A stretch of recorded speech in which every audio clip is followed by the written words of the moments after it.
Good evening, everybody. Today is Monday, September 21st, 2020, and this is a Moscow City Council regular meeting. Brandy?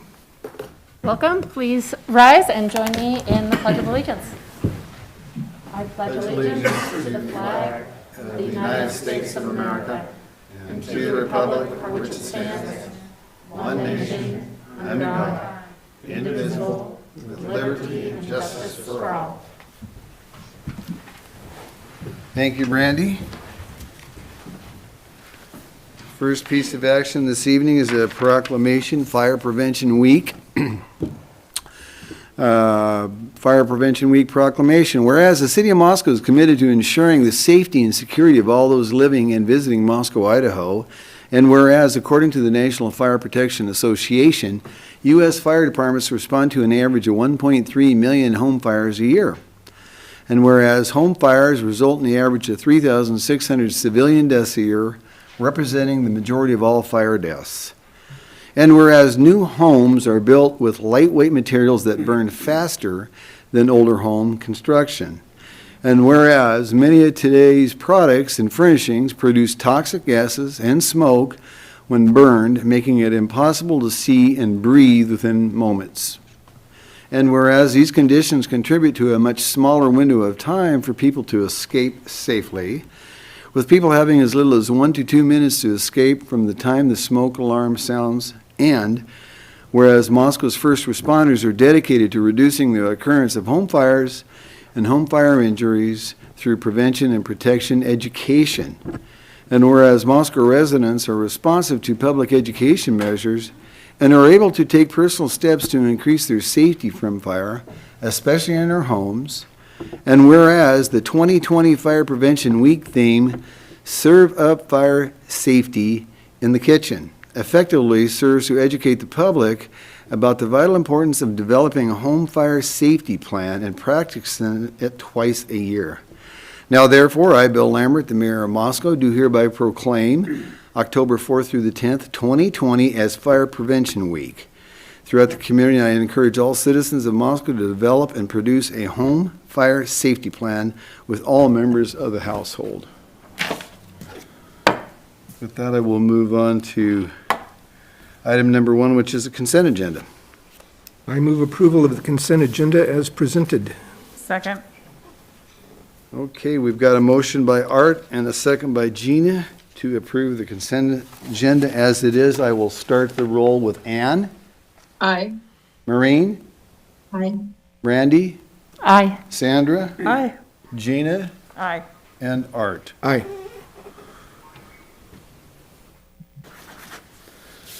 Okay. We'll move on to item number 2, staff recognition report. Gary Reed, do you have anything for us, sir, this evening? No report this evening, Your Honor. No report. Item number 3, mayor's appointments. I do have a couple of appointments for commissions. And they are Jason Bluto, Sustainable Environment Commission, expiration 12/31 of 2021. And Alexandra Tong, Historic Preservation Commission, expiration 12/31, 2022. And I would entertain from council a motion to approve these 2 commission appointees. I move approval of the slate of candidates. Second.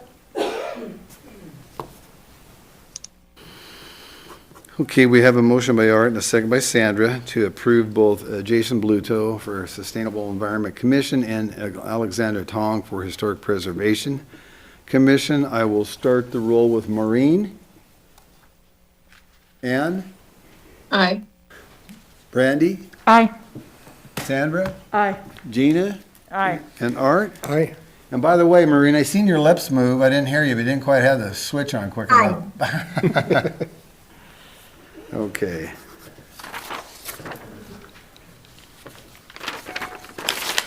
Item number 4, ladies and gentlemen, public comment and mayor's response period that we usually have. I will be waiting. I will not be doing that this evening. I'll waive that because we have got 4 action items, and I plan on taking public comment on all 4 action items this evening. With that being said, so that we can hopefully go through things fast enough that we can have a great discussion on item number 7, resolution to extend amended public health emergency order 20-03. With that, I will move on to item number 5, which is a public hearing, proposed amendment. The amendments. Gary Reeder, you have the podium, sir. Oh, excuse me, Gary, before you start that. My apologies to Jason and Alexandra. Are any of you folks, Jason or Alexandra, out there? Well, thank you very much. And usually I call on them. And of course, with the mask, it's a little tough to identify folks. But with that being said, I really appreciate what various people volunteer for commissions. We have hundreds of folks in this fine city that volunteers for commissions, and I thank both of them for being new additions for us. With that, Gary, the floor is yours. Thank you, Your Honor.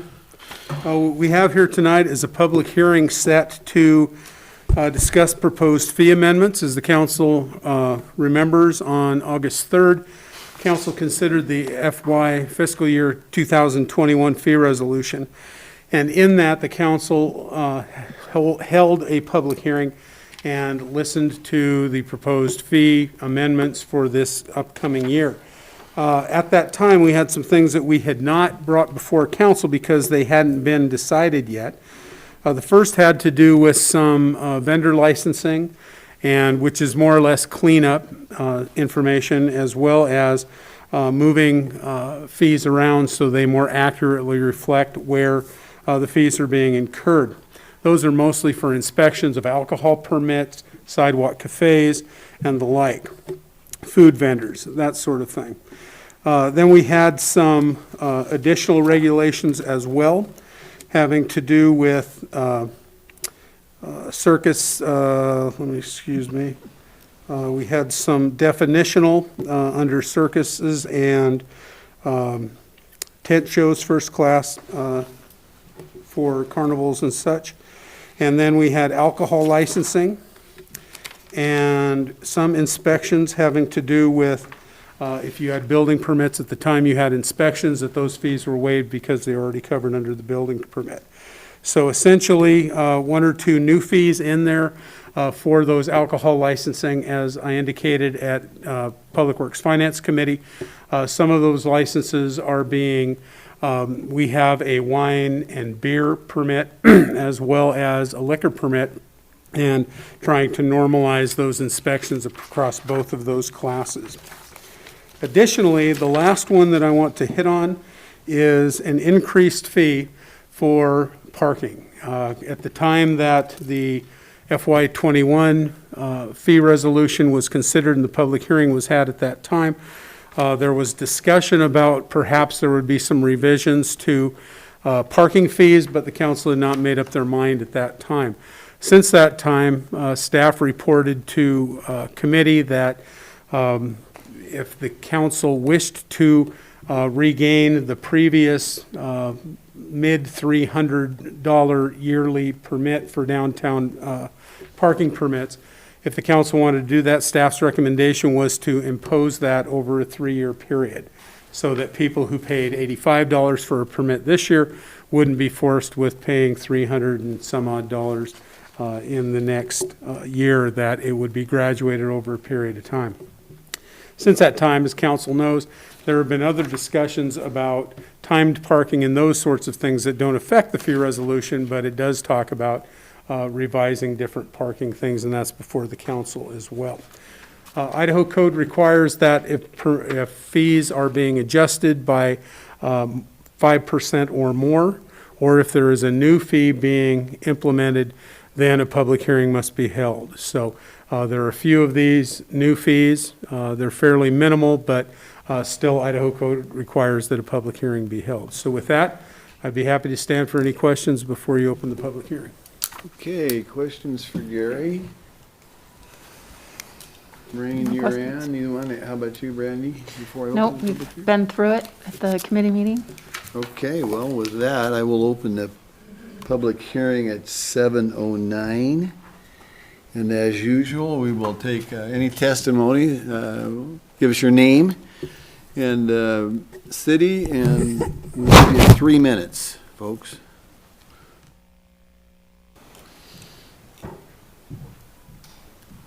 Well, I will close the public hearing at 7:09, and I'll turn the deliberation over to council.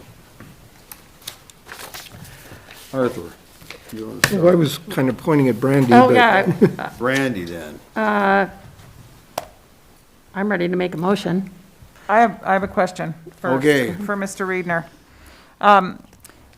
And maybe I'm just out of the loop or I missed it in the email, but when did we move from, regarding parking, when did we move from, we need some more information to $300?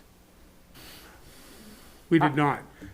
What Bill Belknap reported when he brought it to committee was that an incremental increase would be a way to get that if the council wanted to reach that. Okay. So it's subject every year to authorization by the council. So there's no predetermination at all what it would end up as. Okay, okay. That, I must have missed that committee meeting because and I would agree if there is going to be a fee increase, incremental would be best. But I don't think that I'm at the let's have a fee increase stage of the game. Maureen, do you have a question? Can Gary or someone address why we're applying for the increase so that it seems like Gina has a question on that, so can we address that question? Gary, would you address that, please? The question, excuse me, was why we are moving forward with the fee increase?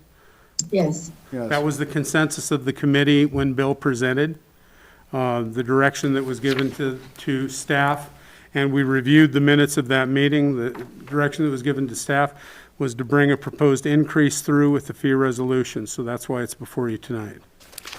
And that meeting was August the 24th, Maureen. Yeah. Ann, how about you? My questions were answered during the committee meeting as well. Okay, thank you. All right. All right. I would like to move approval of the amended fiscal year 2021 fee resolution. seconded. Okay, we got a motion by Brandy and a second by Art to approve the 2021 fee resolution as it has been described by Gary and within the packet. I will start the roll with Ann, Aye. Maureen, Aye. Brandy, Aye. Sandra, Aye. Gina, No, okay, and Art. Aye. Okay, we have 5 yeas and 1 nay, being Gina.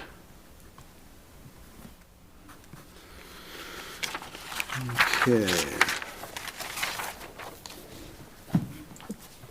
That we will move on to item number 6, which is proposed pool stipend and lifeguard recertification reimbursement for the 2020 pool season. And we've got Dwight Curtis with us. Dwight, you've got the floor, sir.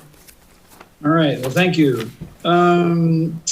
So as we're all aware, this last summer at our pool, a lot of employees, the majority of our employees, waited throughout the first part of the summer for a job that they'd trained for and waiting for the city to decide whether or not to open the pool. In the end, we decided not to open the pool, and then we decided to open it up later as for just lap swimming. And so only a small portion of the employees had the opportunity to work there.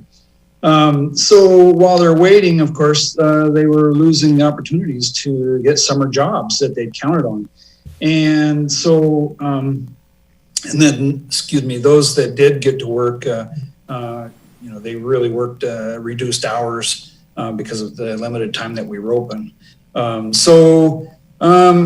I'm recommending that the employees who had been hired for the season be provided a small stipend. And it's a good faith gesture to many of our community's young people, and that it counted on the employment for the pool season. Many of these folks are people that would be coming back next year and possibly for several seasons after that. This will show or convey that the city, our Parks and Rec department, and the Moscow community appreciated the efforts that they made to get trained and held out for the possibility of the opening. And hopefully, in a small way, It'll help address the negative financial impacts of this COVID-19 pandemic. This item was reviewed by the Public Works Finance Committee on 9/14 and recommended for approval. But at the same time, I had a mathematical error in what I presented that has been corrected. It's in your packets. It's what happens when I go fast and don't take a moment to breathe and look things over. But we're still looking at the $150 stipend. And that's what we're asking for, is that $150 stipend for each of the 69 pool employees for the 2020 season, as well as reimbursement for lifeguard certification and equipment up to $164.50 per employee. That varied by employee. And we have the receipts, of course, for all of that would be reimbursed. And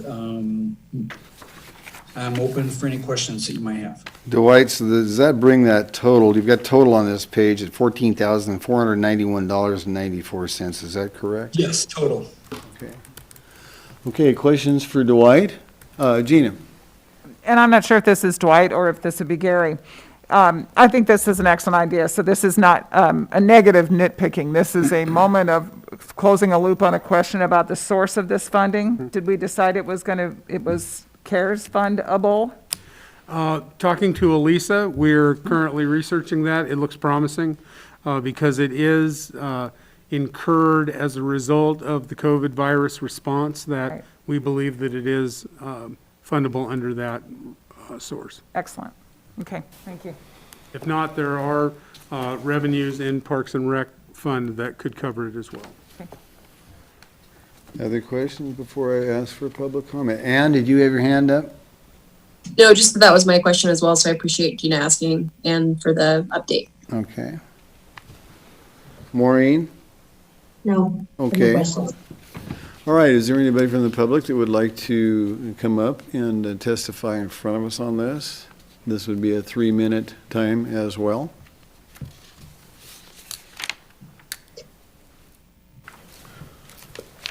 Please state your name and your city, ma'am. Tori Seaver, Moscow, Idaho, about 3 sentences.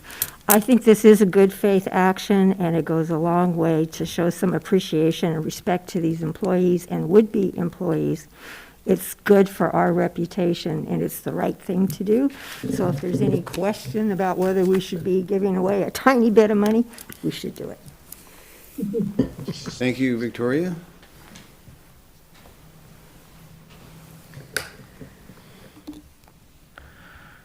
Is there others? Okay, with that, I will turn it over to council. Gina? Well, I'm ready to make a motion. Okay. Your Honor, I move that we authorize a $150 stipend for each of the 69 pool employees for the 2020 pool season, as well as reimbursement for lifeguard certification up to $164.50, varies by employee. Second? Who gave me that second? Was that? Ann did. Was that Ann? Okay, Ann. Okay, we got a motion by Gina and a second by Ann to authorize a $150 stipend for each of the 69 pool employees for the 2020 pool season, as well as reimbursement for lifeguard certifications up to $164.50. And that varies by employees. I will start to roll with Maureen. Aye. Ann. Aye. Brandy. Aye. Sandra. Aye. Gina. Aye. And Art. Aye. Okay, with that, ladies and gentlemen, we're going to move on to item number 7, resolution to extend amended public health emergency order 20-03. Gary Reader will present. Thank you, Your Honor.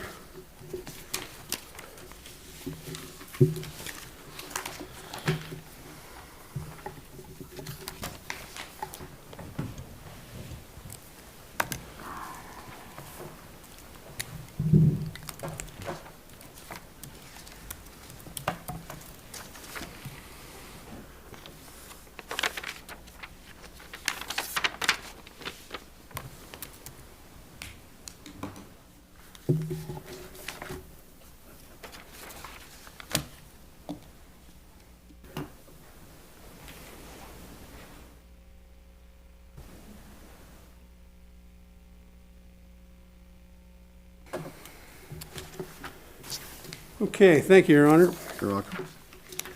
We have before you tonight is a proposal for extension to Public Health Emergency Order 20-03. I have a very short presentation because I know you're anxious to receive public comment on it and everybody's fairly familiar with it. Suffice it to say that, if I can run this. Apparently I can't. Dave, you want to give me a hand here? Can't figure out how to advance the slide. Let's see, should be able to just click on it. No. Space bar, try the space bar. Space bar, thanks. Something as simple as the space bar. The current city council resolution extended the public health emergency order 20-03 through October 6, 2020 at 11:59 p.m. That order mandates social distancing and the wearing of face coverings when social distancing cannot be maintained. And I will cover just very briefly, for the purposes of the record, that the order was signed by the mayor on the first day of July 2020, considered by the council the first meeting in July. I will excerpt pieces of it. In order to encourage and enforce social physical distancing of non-household members and reduce the potential for spread of the COVID-19 virus, hereby ordered as follows. Every person in the city of Moscow must wear a face covering that covers their nose and mouth when in any indoor or outdoor public setting where the 6-foot physical distancing is not able to be maintained with non-household members, except as follows. And there are several exceptions for children under the age of 5, people with medical conditions, so on and so forth. Additionally, for restaurants, establishments, individuals may remove their face covering when in a public setting under the following circumstances, and it lists out restaurants and other circumstances. Number 2, every person in the city of Moscow, when in places that are open to the public, shall maintain 6-foot physical distancing from non-household members whenever possible, and then defines household members, defined as people who reside in the same residence regardless of familial relation, and people who enter a residence to provide a caretaking function. Public setting is defined as any place that is open to the public. Council adjusted the definition of face coverings in their resolution, just indicating that a face covering is defined as any material that securely covers the nose and mouth, creating a barrier to help prevent respiratory droplets from traveling in the air. And then it describes the different sorts of materials that you can use. So we did research as staff to determine what the current regulations are for face coverings. So we went out, checked the Center for Disease Control and Prevention as of September 21st, and the recommendation of the CDC, as you can see on the screen, is to wear a mask.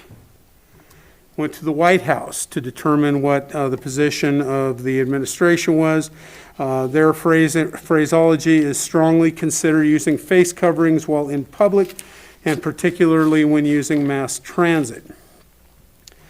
Next, we look to the state of Idaho at their official website, the coronavirus.idaho.gov, and it talks about a reminder to protect your family and friends, your community, vulnerable Idahoans, local businesses, and our students and teachers. Please remember to keep at least 6 feet between you and others in public and wear face coverings in public places. The Idaho Department of Health and Welfare, you can see on the screen, the highlighted portion, wear face coverings in public places. And lastly, our own Gritman Medical Center, the highlighted portion, the CDC recommends wearing cloth face coverings in public settings where other social distancing measures are difficult to maintain.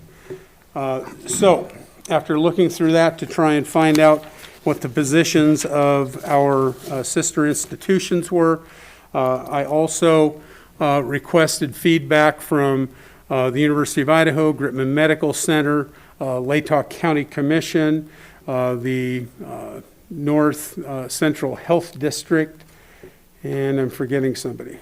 Moscow School District. Yes, Moscow School District. County And- commissioners. And you have letters that I have provided to the elected officials, the council and the mayor.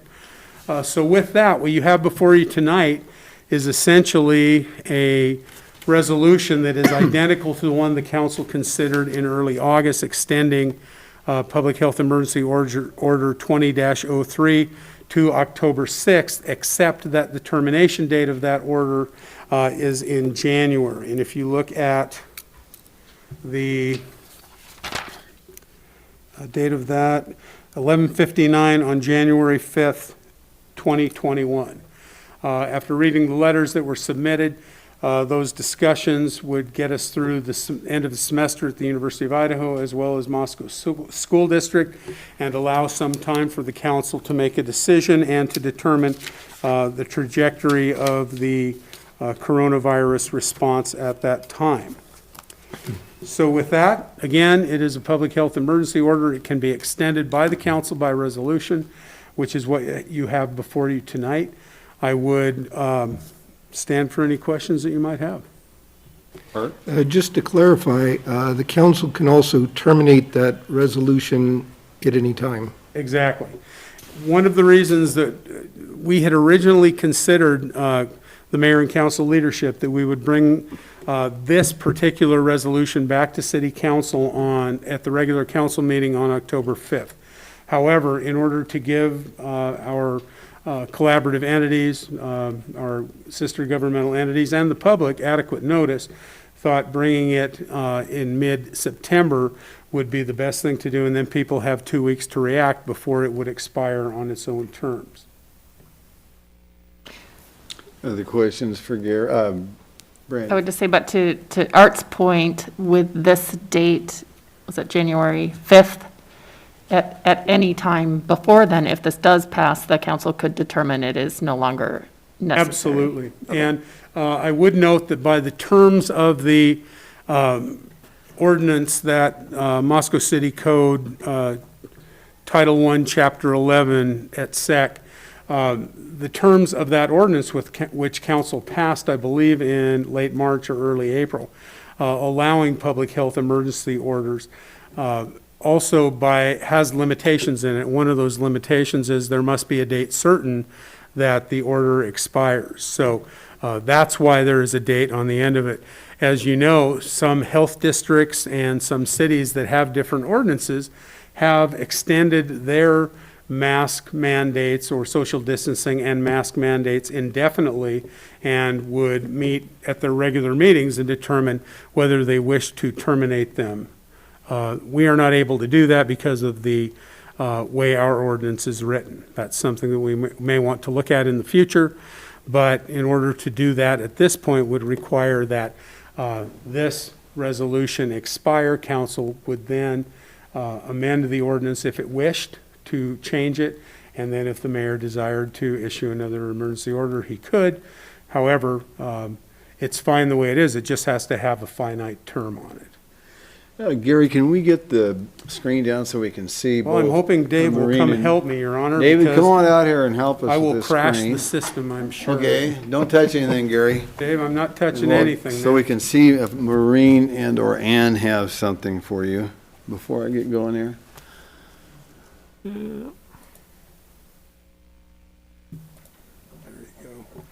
Why don't you just, we don't need the Slides anymore? share. Now let's highlight Maureen and Ann, so there we go. Perfect, thank you. Maureen, do you or Ann either one have a question for Gary before I get going here?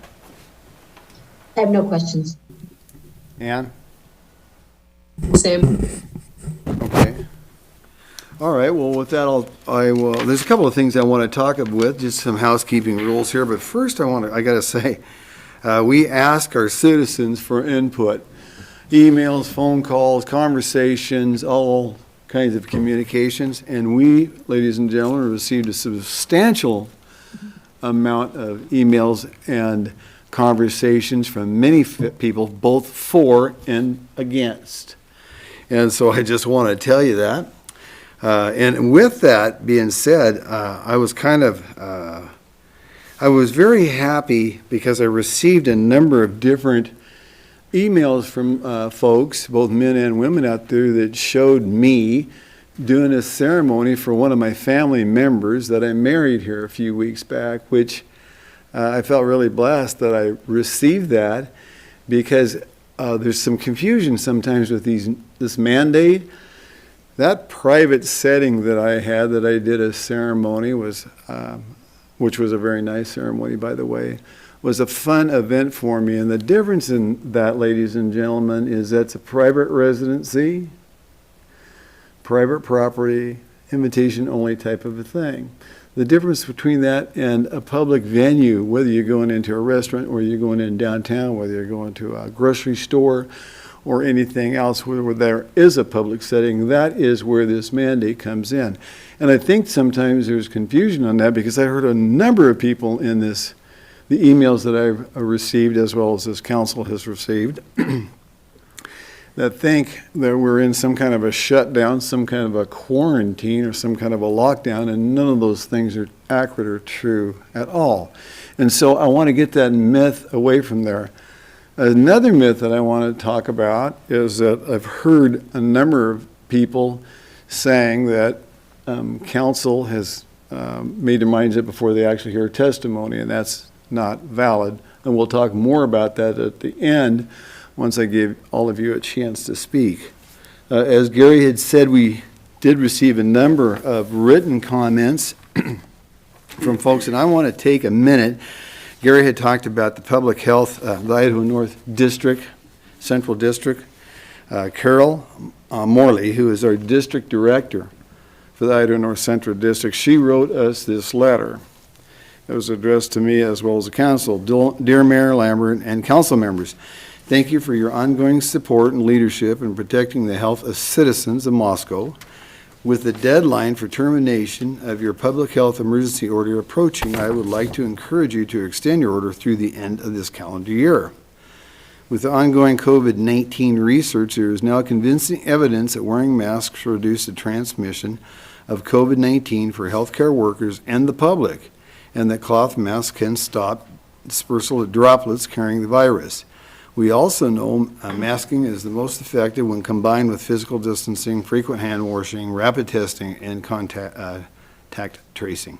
The science tells us that this virus will be with us through at least the winter months, and without a vaccine, masks and physical distancing remain our most successful mitigation strategies in preventing the spread of this virus. Thank you again for your ongoing leadership for considering an extension to your public health emergency order, and that was Carol Morley, and she is in charge of Nez Perce County, Latah County, Clearwater County, Idaho County, and Lewis County, and I just wanted that in the record. Now, kind of the ground rules, folks, for testimony. When I do ask for you folks to come up, I'm going to ask you for your name and the city you're at or coming from. And I'm going to give you 3 minutes, and I don't care if it's for or if it's against. And I'm going to cut it off at 3 minutes because last time we got criticized. Some people won't need 3 minutes, which is fine, but you're going to have to get 3 minutes if you want it. But after 3 minutes, I am going to cut you off, so I don't want anybody upset by that. The second thing is and you're welcome to stay. If you said what is on your mind and want to leave, then we could bring in another person that may want to have a different point of view or something that they want to share with us as well. I have full intentions of running this for 1 hour, so we'll try to run through as many people as possible. But keep in mind when I say 3 minutes, and what I'll do for everybody is fair, I'll give you a 30-second warning, and then I'm going to gavel you. So please don't be upset. We do have sanitation wipes up here as well as hand sanitizer. And so with that, I will be more than willing to invite whoever wants to come up. Shouldn't you open the hearing? Well, it's not a public hearing, Art. This is Okay. just a public meeting. So with that, And I would ask that and you it- speak clearly with your name so that the city clerk can put that in the record. and it is 7:34. Okay, Victoria Seaver, Moscow. So I've spoken before, and I'm in favor of keeping the mask resolution. I forgot in my email to mention that when I have to take my cat that has heart condition to Wazoo, you can't stay there. You got to go kill a couple hours. So we always go somewhere to eat, hang out, whatever. And if I go to a place that's not wearing, that they're not doing masks and their staffs aren't doing masks, they're not going to get my business. That's the same for Moscow. The mask supports business. It allows us to be there, and that's very important.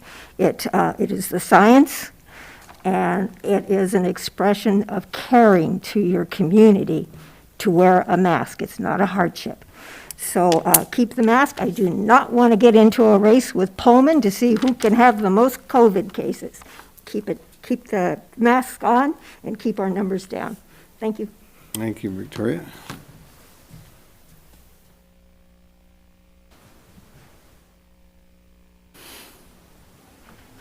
Come on, folks. I know you. Come on up, Kelly. I know who you are, but you go ahead and tell us who you are. Where you? Set a trend, maybe. Can you all hear me all right?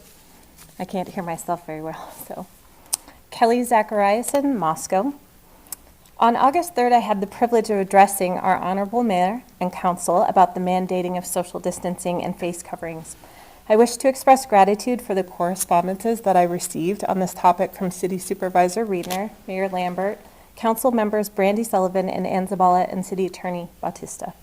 I am confident Council does not take this decision lightly to repeal or extend the current public health emergency order. As such, the following questions must be answered by Council in order to fully consider this issue.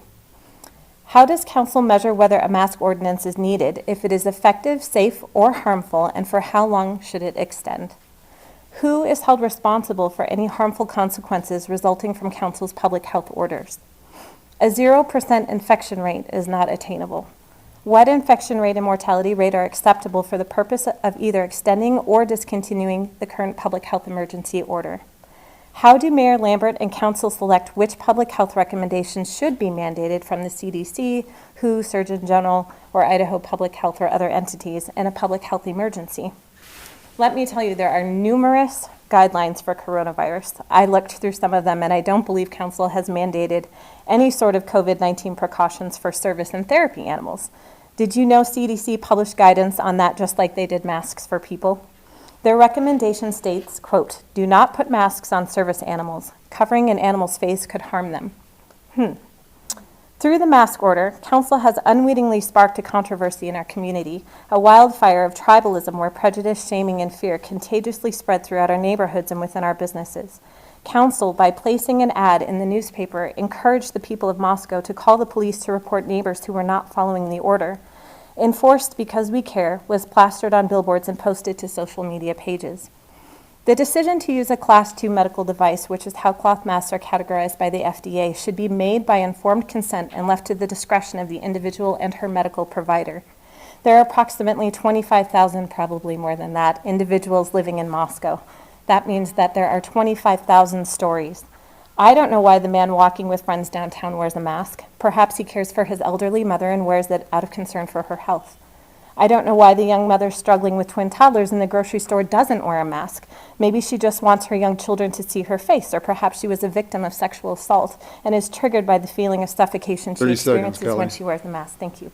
25,000 stories. Boy, I don't know if I can do it in 30 seconds.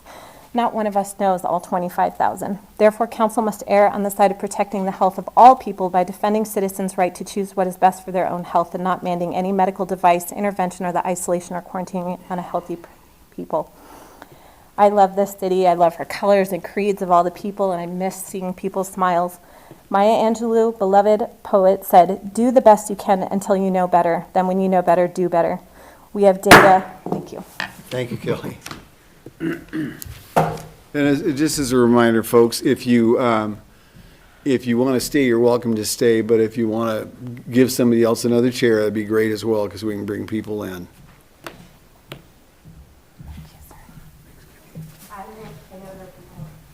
Thank you.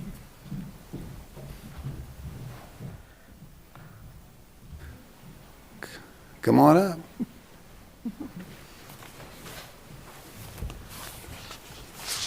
Darren Mitchum, Moscow, over on Lewis Street. Yeah, it's a real honor to be able to talk to you. I read your names in the paper every day and your opinions, and so I really appreciate that you open it up to the public.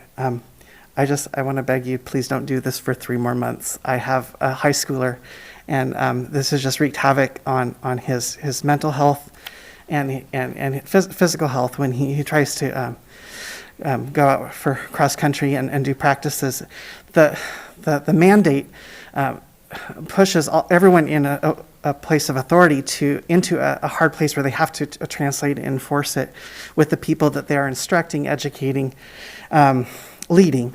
And so when this gets translated into the sports venues or the different activities that my son has been involved in, it just can create a really confusing scenario, and he's really losing faith in his authorities, because he sees us trying to put this into place, and he knows it's to protect, like my parents and his other grandparents on my wife's side. He knows it's out of good intents, but it gets so muddled and mixed up by the time they have to do it on a daily basis. And so, he's a really good boy. He wants to be obedient, but if we've got the education out there, there's a great ad campaign. We all have our masks now. I really think we can be treated like adults and use these tools that we've been given and recommended and use our own best judgment now. And that would really restore his faith and all of the other high schoolers that he's interfacing with that are just scratching their heads. It makes us look silly, because there's no way to implement all of the protocols at the same time and be consistent. And so whatever we think, as adults, it really creates a difficult place for him. I feel like I'm perpetually in high school now, and for him, it just feels like he's perpetually in detention. And so I really would like to beg you, restore our freedoms to make our own choices on how to put the protocols into action in our daily lives, and trust the local businesses. I work for a company, SCL, that has a great program too for encouraging masks and social distancing and everything. So I think we've got the ball rolling. We can really do this without being treated like children. Thank you. Thank you, Darren. And for the new person that came in, what I've been telling everybody is there's a 3-minute protocol that I'm giving for anybody to testify. I'll give a 30-second warning, and then I'll gavel you if you go past that, and I expect you to stop. With that, I will take the next person. Come on up. Give us your name and city, and you will have 3 minutes.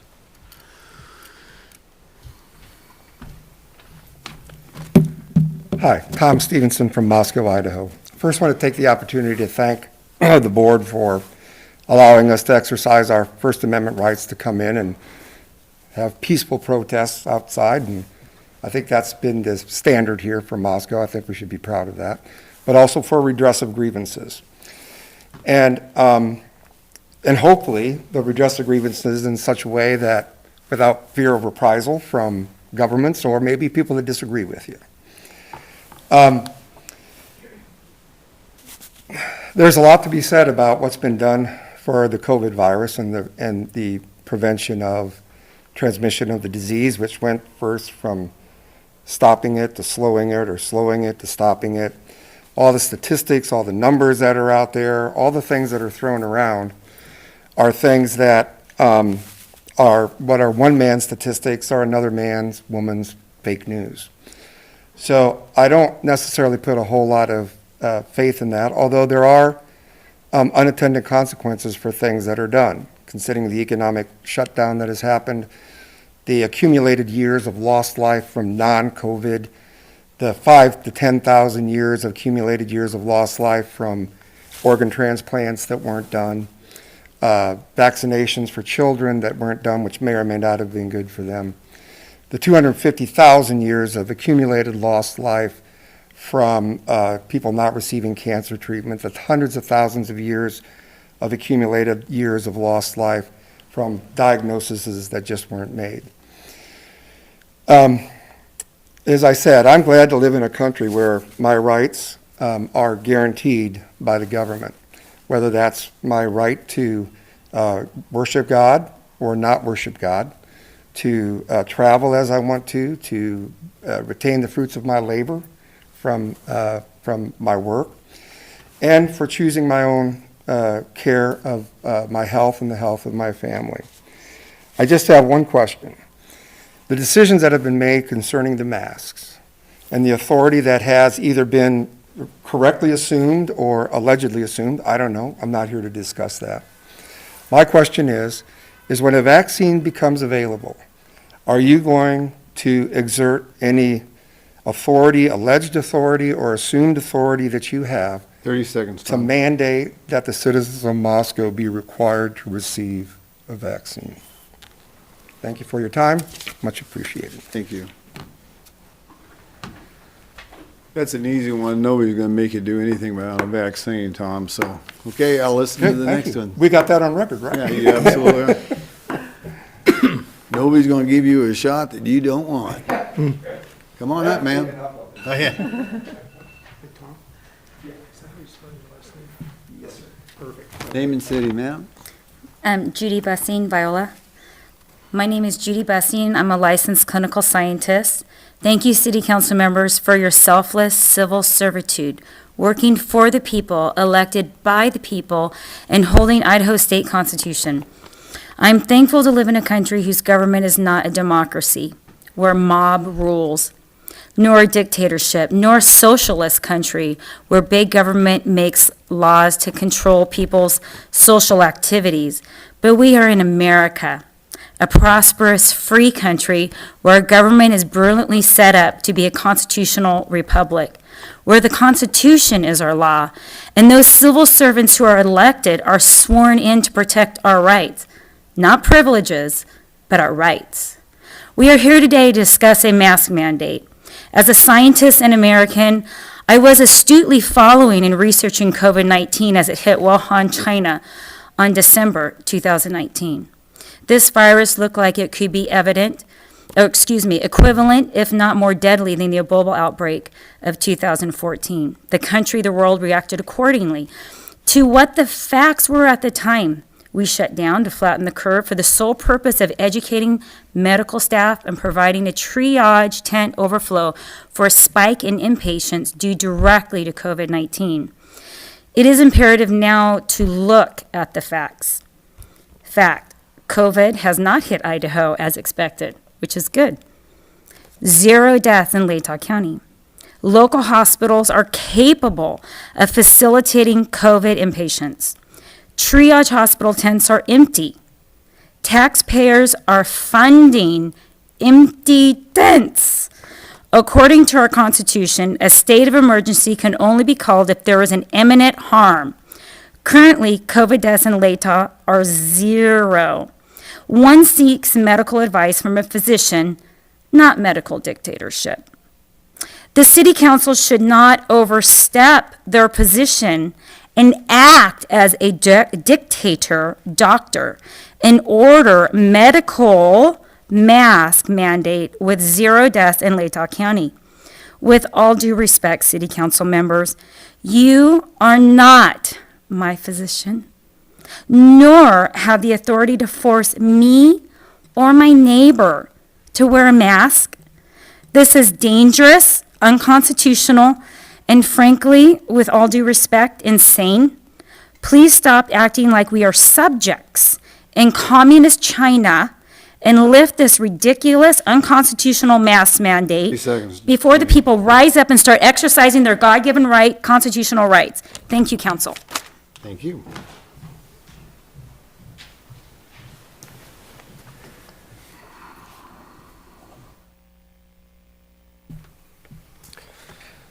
Good evening, Mayor, City Council members, City staff, and Moscow citizens. My name is Joel Cohen. I live at 418 B Street.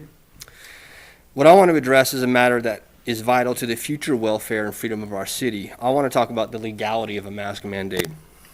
First, I appreciate that all of you want to do what's best for the public safety with this mask mandate. However, whether or not it's a good idea is secondary to whether it's legal. So is the mask mandate legal? Now, I got to talk fast, only 3 minutes, so I'm not going to offer a lot of support for my claims here. I don't have time. But prior to March 20th, by my reading, the Constitution did not give our mayor legal powers to lock down our city or create a mask mandate. In order to legally create those two ordinances, new legislation was required. That legislation, Title I, Chapter 11, was put in place on March 20th in a rushed, quiet meeting, not open to public comment. And it essentially gives our mayor unchecked power. So let me explain that. According to Title I, Chapter 11, the mayor can issue a state of public health emergency, and there is no measuring stick as to what actually constitutes an emergency. Additionally, the mayor may make any ordinance he deems necessary to combat this emergency. Now, it says that there are limitations to his power, but it says unless the public health emergency order specifically overrides them or excludes them. So there's limits to his power unless he says in his order that there are no limits. So here's a thought experiment. If the law allows for the mayor to make a mask mandate in the name of public safety, what is to stop our mayor from saying that everyone must have a vaccine? Or you must wear full PPE to walk outside? Government will give it to you. It's free. That's not hard. If the mayor extends this into January, we'll be well into the flu season. So will the mayor issue an emergency order for that? If not, what stops him? If the mayor allowed us to say that it's against public, or is the mayor allowed to say that it's against public health for people to carry guns, to go to church? Oh wait, that one's already happened. Now, mayors do have the authority to respond to emergency situations, and that's good and necessary. But our legislation cannot infringe upon our freedoms except to the extent of isolating sick people and quarantining known places of infection as stated in our Constitution. And those are temporary measures by nature. When the sickness leaves, it ends. Now, they're not mandates that stretch into the foreseeable future according to one person's whim. So this new legislation, Title I, Chapter 11, 30 seconds, it needs Joel. two boundaries. First, some ordinances must simply be off the table. Any that infringe on our freedoms provided by the U.S. and Idaho constitutions are ineligible and void. Second, our city council has to have a chance to revoke these emergency proclamations shortly after they're passed. So in conclusion, in our effort to deal with the threats presented by COVID-19, we have given too much power to the mayor. It's a dangerous precedent and one we must reverse. And the first step to reversing it is ending the mask mandate. It's an infringement on your citizens' First Amendment rights, the right to assemble. It's unconstitutional. Thank you. Thank you, Joel.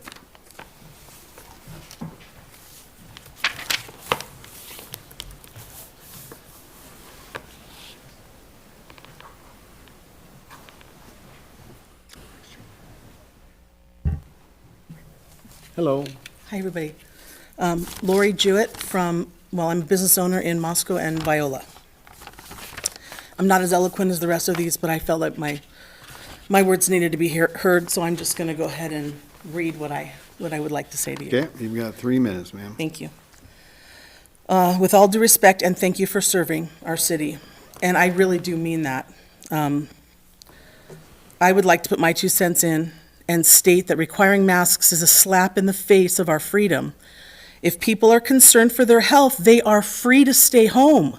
They are also free to use curbside pickup, which most supermarkets and restaurants and other businesses are offering for free right now. We have not had, and I know I'm repeating what some people have said, but that's what I got on the paper. So, we have not had one single death from COVID in our city. Our hospitals are not overrun with cases. In fact, the overflow tent that the other ladies spoke about is completely empty. It just sits there. For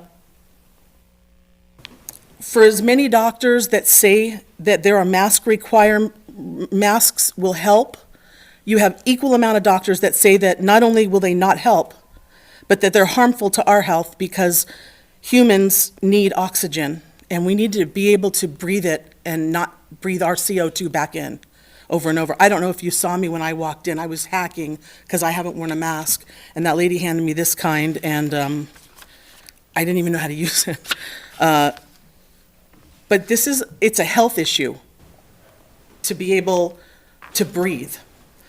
I would like to ask you to be honest with yourselves, each of you. And I don't know how any of you have thought about this in the past and voted, but be honest with your answers to yourself. Have you seen how much more people touch their faces when they're wearing these masks? I've watched it today. I've watched it in restaurants.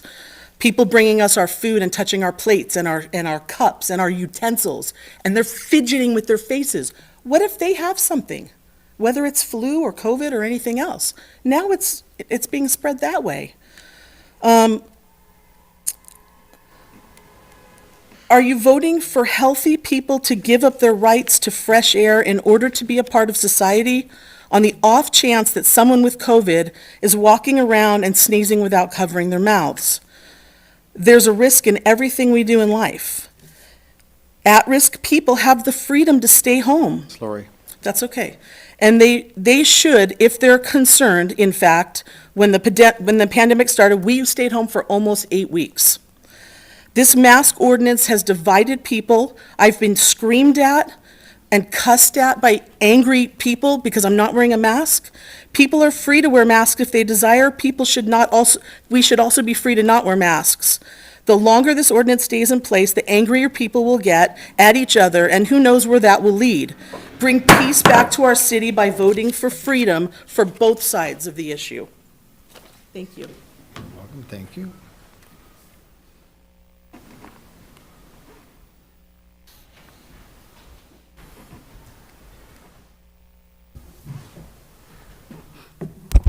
Levi Wentz, Moscow, Idaho. I want to start by also thanking the council this evening for hearing all of us. I sent an email this afternoon, and I probably wasn't as eloquent as I would have liked to have been because it was on the fly. But even though I have problems with the legality of the mask mandate, the economic disruption it's caused our city, psychological effects that Darren discussed earlier. I want to come from the perspective of a young person here in Moscow because I think that's the most effective thing that I can bring to this discussion tonight. In one study that was conducted, there was 60,000 positive cases currently on university campuses, and that includes 0 deaths, 0 hospitalizations. We have a large number of young, healthy people here in Moscow.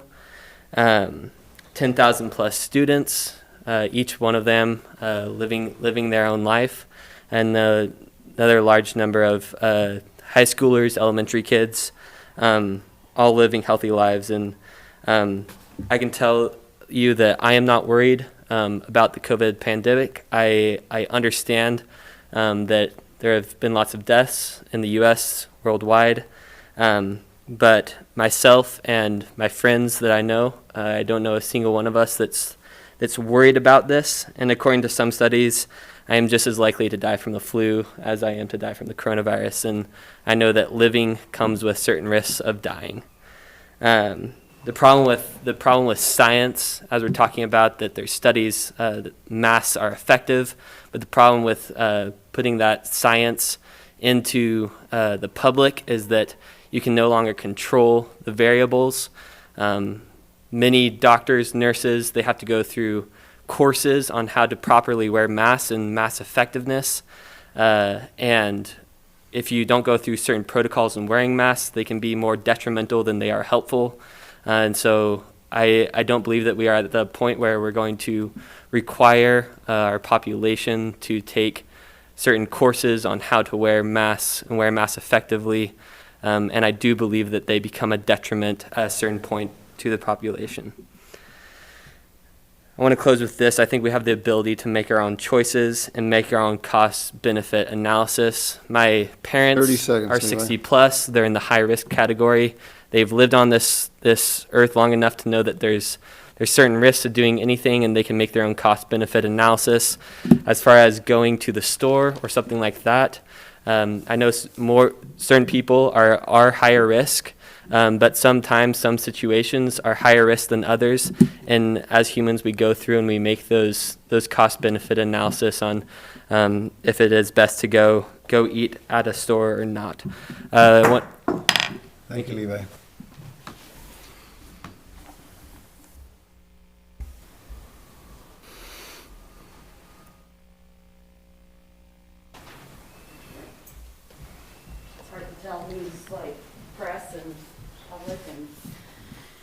My name is Amy Paul. I live in Moscow, Idaho. I've lived here for 18 years. First, I'd like to say in the last 10 days, Latah County has had 43 new cases. Nez Perce County has had 39. Okay, so I wanted to start with that. Our death toll, 82% are from our population, 80 to 100 in Idaho. On September 2nd, 2020, I attended a private event held outdoors off of Orchard here in Moscow. There were 50 to 60 Moscow-Latah County residents in attendance. There were no masks being worn by those at the event, nor was there any social distancing being observed. Here is the real juxtaposition. Our mayor, the person responsible for our current mask mandate, was also in attendance, and I know he addressed this earlier. No mask, no social distancing, enjoying the event just as I was, which we both have every right to do. I emailed Bill that same evening, which he responded to me via email.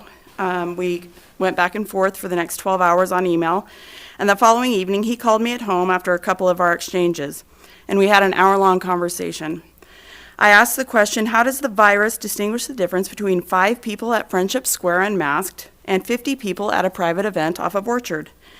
And he stated it doesn't. We both agreed that the virus does not know the difference between 5 in a public setting and 50 in a private setting. Nor can the virus distinguish the difference between someone walking into a restaurant masked with a party of 6 and then those same 6 individuals enjoying a meal at a table unmasked. Again, this is a point that both Bill and I agreed on.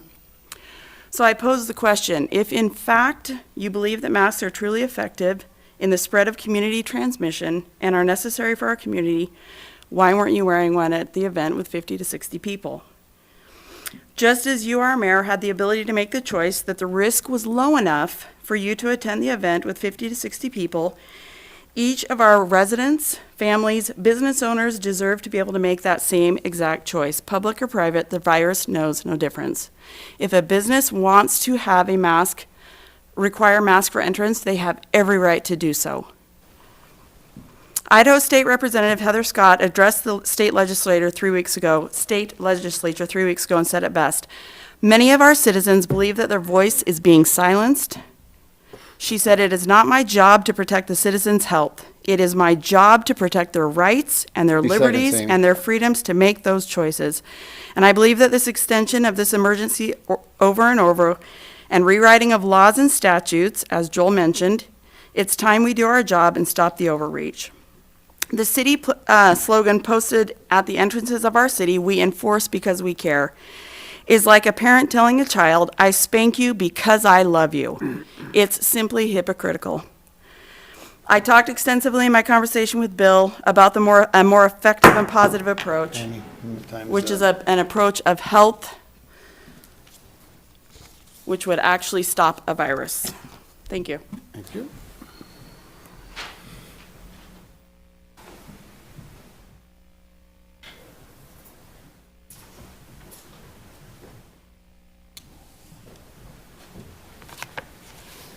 Hi, Heidi Scheibe, Moscow, Idaho. Thank you guys for hearing us and me again. State your first name again, please. Sorry, Heidi Scheibe. Heidi, okay. Thank you. What I wanted to share with you is that 3 things. First of all, I really believe that we have lost perspective. We've become very myopic, and how I want to illustrate this is that every day on the news for the past 6+ months, we have gotten the Latah COVID report. And here it was 2 weeks ago. That's when I did these figures. So 2 weeks ago, there were 4 new cases, 239 total, 0 deaths, and 0 hospitalizations. And I had wondered, well, what if we could hear the 2018-2019 regular flu report? What would it sound like? Well, I looked up the figures, and they only gave the for the United States for all 3 things. So I had a mathematician, a very good mathematician, do the figuring for me, and here's what it might have sounded like. Okay, so remember, 2 weeks ago, 4 new cases, 0 deaths, 0 hospitalizations, and here's what it might have sounded like. Very close. 2018, 2019.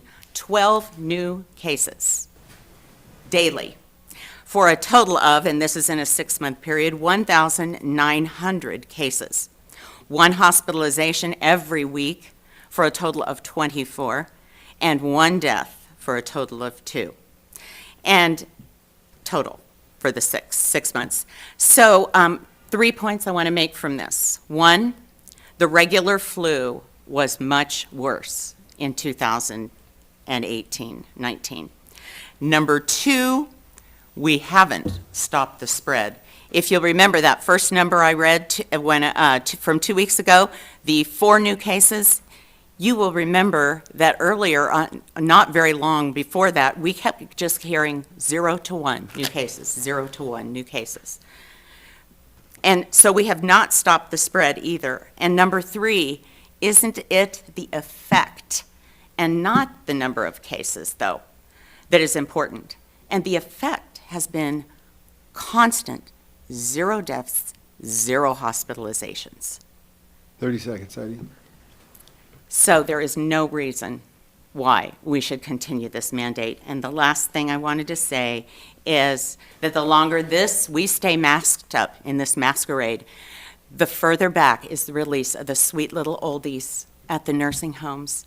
And you can stop all the germs, and you cannot stop all the germs and the risks, but you can stop love, hope, joy, and losing the will to live. And that is happening there because I'm an elderly caretaker. Thank you.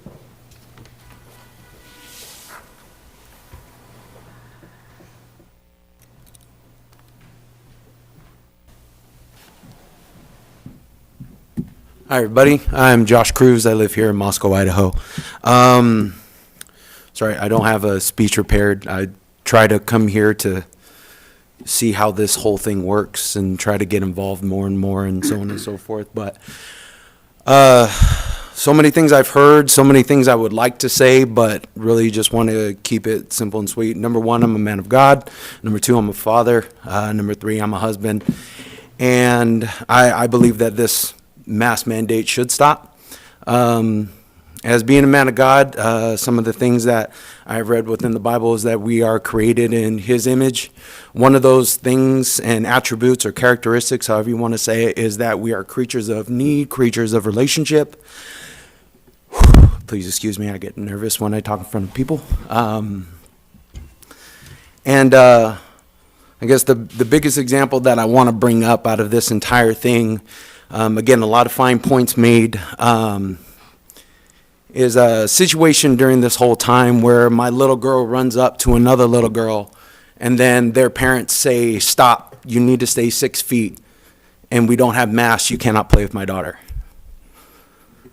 Again, we're creatures of needs, we're creatures of relationships. Since this whole thing has started, I remember when I first moved here to Moscow, and I had people inching closer and closer and closer to me to really get to know who I am as a person. And I don't see that anymore. I don't have conversations with anybody because, number 1, we're staying inside, or number 2, we have to stay 6 feet apart, or I can't see your facial expression and know that you're either smiling at me or snarking at me because I can't tell because I only see this part. So again, I guess I'm not for continuing. Let us have our choices. As Amy said, I try not to be hypocritical, and we treat our children a certain way so we can try to teach them to, I guess, be a certain way, be a kind human being. And I guess what I'm trying to say is I also don't want to be treated as a child being told what to do. I have my own sense of, I've hoped I've lived long enough to try to know what's right and what's wrong and make a good decision for myself as well as others. And again, if other people feel differently, then you can stay home, you can mask up, and you can do whatever you want. Wear a suit. I'm still going to try to give you a hug and still try to have a relationship with you. Josh. All right. Thank you, guys.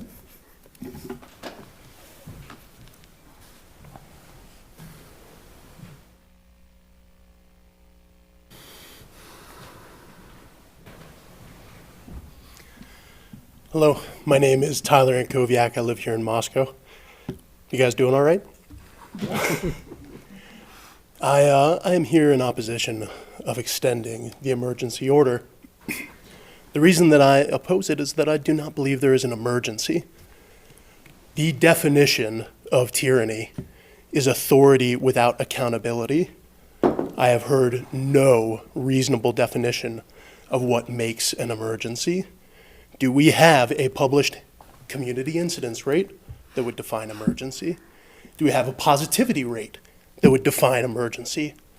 Do we have a number of deaths, a number of hospitalizations that would define an emergency? You show me an emergency, and maybe I'd be interested in you extending the emergency order. But there has been no definitive effort by this council to define what the emergency is. You say that if we can, or if it makes sense, we'll repeal it early. It doesn't have to go to January. Show us what that would look like. Tell us what that would mean. Define what an emergency in this community would actually look like. Because as I understand it, about 300 people have recovered in their homes. And if you define that as an emergency, I believe we differ wildly, and I do not believe that you should have the authority to extend this emergency order. That's all I've got. Thank you, Tyler.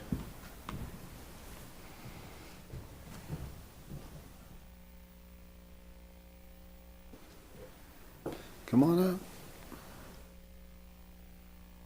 Come on up. Be bashful. Come on up, folks.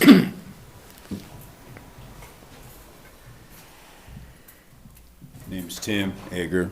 I'm a veteran, retired peace officer. I don't have nothing written either. I just wanted to take in the meeting. I transitioned this area to raise my family under freedoms, not tyranny. I fought for this country. I fought for lives. It's just hard dealing with this. It's breaking down the whole social aspect of life. I am a man of God also, and it's just hard.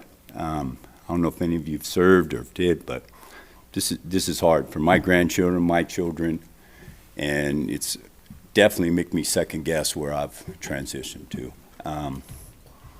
In other family also. I know it's affecting Moscow as far as boycotts. There's a lot of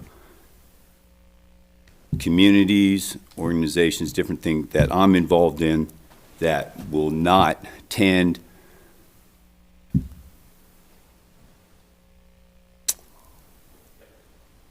or allocate any of their resources, anything, to Moscow, okay, because of the whole issue. Homeschooling, everything, they're boycotting the area.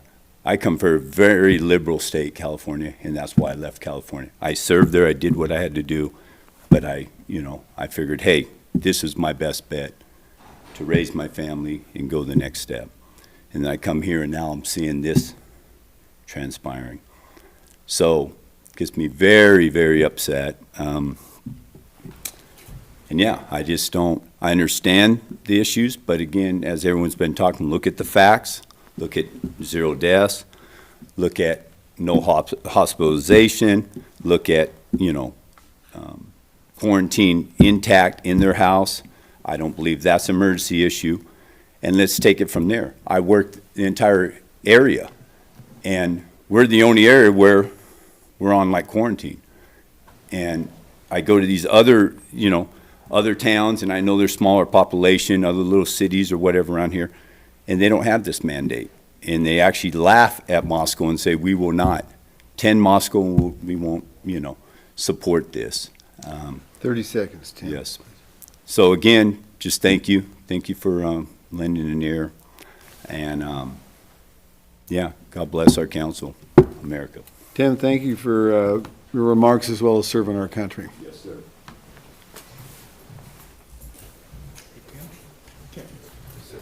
Is this how you spell your name? One G, sir. Thank you. G-E-R. Got it. Hello, my name is Bess Blakey. I live at 714 West C Street. Thank you for your efforts to make our town a welcoming and safe place for the residents and visitors of Moscow. First of all, may I ask how many emails you received in support of extending the mandate and how many emails you received asking the mandate to end? A substantial amount on each side. Do you have any specific numbers you're No. able to share? I do not. Okay, thank you. I'm a registered nurse, and I know science is important in guiding your decisions. I believe there is science to support both the wearing of masks as well as not wearing masks, and I understand that makes it difficult to know which decision best benefits our town. I firmly believe that our immune systems are stronger when they are exposed to germs that don't pose a high threat and have the opportunity to regularly fight off those viruses and bacteria. The science is complex, but I also believe that the human body is more capable of fighting germs when it is allowed to thrive in an environment of meaningful human interactions where smiles are seen and hugs are allowed. My concern is that wearing masks and criminalizing physical proximity weakens our immune systems, and that seems counterproductive if we need strong immune systems. Furthermore, I believe that scientific studies have proven that over-sanitizing our environment creates antibiotic-resistant germs, and I'm concerned that a superbug more deadly than COVID-19 will soon be upon us due to all the sanitizing efforts to kill COVID-19. I've not seen any scientific evidence supporting the fact that COVID-19 can even be contracted from contaminated surfaces. And I would ask the City Council to not regulate or encourage businesses to be hypervigilant in their sanitizing efforts. I believe that normal household sanitizing efforts are sufficient in the sanitization that our businesses require.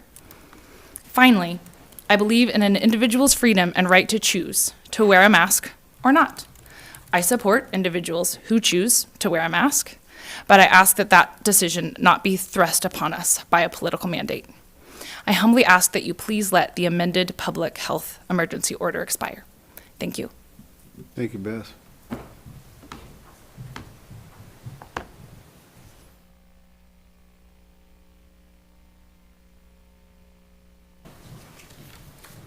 Come on up. Somebody come up. There's about 20 minutes left of testimony. And state your name, your city, and you will have 3 minutes. All right, my name is Sierra Valentine. I live here in Moscow, Idaho. I have for 28 years. I just want to say thank you so much for the mask mandate. I really am in support of it, and it makes me feel safer in the community, especially with all the students coming back, all the students in school. It makes sense. So thank you. That's all I have to say. Thank you, Sierra. That was 15 seconds. That was impressive. See what I can do. You don't have to do 15 seconds. Okay. Your name, sir. I'm Dennis Pratt. I live at 2075 Sunnyside Avenue, House 11. And I've heard lots of different reasonings given tonight, and they've covered almost all that I've been interested in providing. So I'm just going to take just a little bit different angle and talk about how this virus, when it first appeared, was likened to fighting a war. And though I've never fought a war, I have spent my entire adult life in emergency services, so fire, EMS, and police. We speak of response in those arenas by starting with situational awareness. And so the situational awareness has to be updated based on the ground truth. And so if your perception doesn't match reality, then you do not have situational awareness. I believe this mask ordinance is a demonstration of lack of situational awareness based on the situation. And so the facts and the figures are apparent at this point that this virus has a very distinct profile. It is not a threat to the overwhelming majority of the citizens. And so what the mask represents at this point is fear, unfounded fear. And you can either lead through love or fear. And I believe this mask represents fear. And I see it every day in the way that children are indoctrinated to responding to the fear. And 6 months is a very long time in the development of a child's brain. So things that we learn about communication, things we learn about how to interact with people and just live are being forsaken for a little bit of perceived safety that isn't matching reality. I'd like you to consider that. There's also the consequence of instilling such a fear that it changes behaviors that harm people globally. So there are plenty of 5-year-olds in Africa that are dying right now and will continue to die because we're trying to preserve 85-year-olds. And I'm not saying that there's any life that's worth expending. It's always a tragedy. But I know a lot of people like myself, plenty of gray hairs, who'd be willingly lay down our lives for a 5-year-old in Africa. Think about that. Thank you. Thank you, Des. Come on up, Roy. I know this young man, but you gotta identify yourself so everybody else will know who you are. And you got 3 minutes, Roy. Yeah, my name is Rory Wilson, and I live at 708 South Jefferson Street. I've been listening to a lot of the testimonies so far, and a lot of different things have been covered, so I don't think there's too much that I can add that will be new information. But one aspect that I thought would be worth taking into account is at the beginning of the discussion, you cited the different health authorities in the United States, the CDC, just the state of Idaho, Gritman, and basically all of them were in support of wearing masks. And I would like to point out that, as all of you know, different sides of the political aisle, that the U.S. right now is very politicized. Everything is political. Everything's been corrupted by people trying to get their own way. And I think it's worth looking at other countries and how they've approached it. I think if we look at Northern Europe is very scientifically based. They prize the scientific method. And different countries have taken different approaches. Sweden took a different approach. They definitely had some fatalities in nursing homes, and they have said that that was a bad thing. But then other countries, not just Sweden, have said that there is not enough scientific basis to mandate the wearing of masks, that people are welcome to wear them, but there actually is not there's just not substantial enough proof that is requisite for such an intrusive mandate. And I sent a video to you, Mr. Lambert, a bit ago of the director of the Center of Evidence-Based Medicine at Oxford University speaking to the Irish Parliament, saying that you might, sure, mandate the masks, but you cannot say that this is evidence-based. There have been some trials. There definitely are benefits to the masks when there's proper protocol. There is not proper protocol. People are always touching it. Kids in schools are not learning how to use it properly. So I'd just like to point out there is a very political environment right now. And I'm not trying to say this attacking anybody here, but people on the other side of the world who have completely nothing to do with our political beefs. If anything, they would be on the left of the political aisle compared to us. There are many of them who have said, we don't think that there's enough evidence here to actually make this and you have to recognize it is an intrusive thing to tell somebody what to wear on their face in their just day-to-day life. It really does affect people. So that's all I have to say. Thank you very much. Thank you, Ray.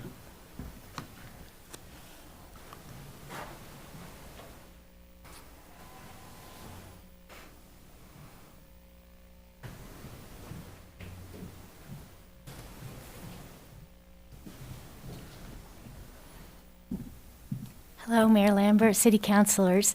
I'm Elizabeth Landis. I live here in Moscow, Idaho. And you know that I'm rather fond of you from having spent so many hours watching what you do. And you know that I'm trying to figure out how the city works. So I just have a point of information question for you this evening. And it's something I've wondered about for weeks, but I can't ask it when it's anywhere a topic. And so my point of information, and I hope you'll just answer it here, is out here in the gallery, why do we have 6-foot distance and masks? And secondly, I'm really interested to see this side of the screen because the people who sit back here can't see what's going on very well. And so that's my point of information. I wondered if you could answer that. The masks are downstairs, the door you came in. And we need this so we can see our other counselors and the folks that are Zooming with us, as well as staff. And the reason for that is so that we can have proper seating arrangements in here, Elizabeth, so we can get as many people in here as possible. So we have 14 each time. We have 6 feet, in some cases a little bit more. I'm 5 feet tall, so I know if I lie down and add a foot, that's 6. Okay. And so I'm just curious why we couldn't have a few more in here, because with the mask information that came in my utility bill, it restated it's an either or, social distance or mask. And so that's my main question. Okay. Thank you. You address that We got one? it stretched. Gary, you want to answer that real quick? Yeah, the resolution, the emergency order, does dictate or mandate social distancing, and when that social distancing cannot be maintained, then masks are worn. That doesn't mean that masks are a substitute for social distancing. It's where it cannot be maintained. In these chambers, 6 feet can be maintained, and those were all measured out, so they were 6 feet apart. And so I could take this off and as long as I keep my 6 feet? Certainly, if you sit, and if you recall, the very first meeting that we had in these chambers when this was set up, the mayor indicated that if you're 6 feet apart, as long as you remain 6 feet apart, you did not need to wear a mask, but as soon as you got up to move around the room, then you needed to wear a mask. So I have colleagues. Elizabeth, your Yes. time's up. Oh, it's been 3 minutes? Yes, it Well, has. thank you. Quite helpful. I do appreciate it very much. Thanks.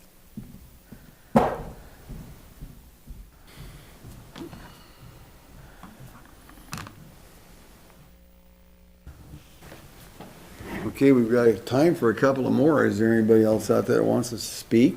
Come on up.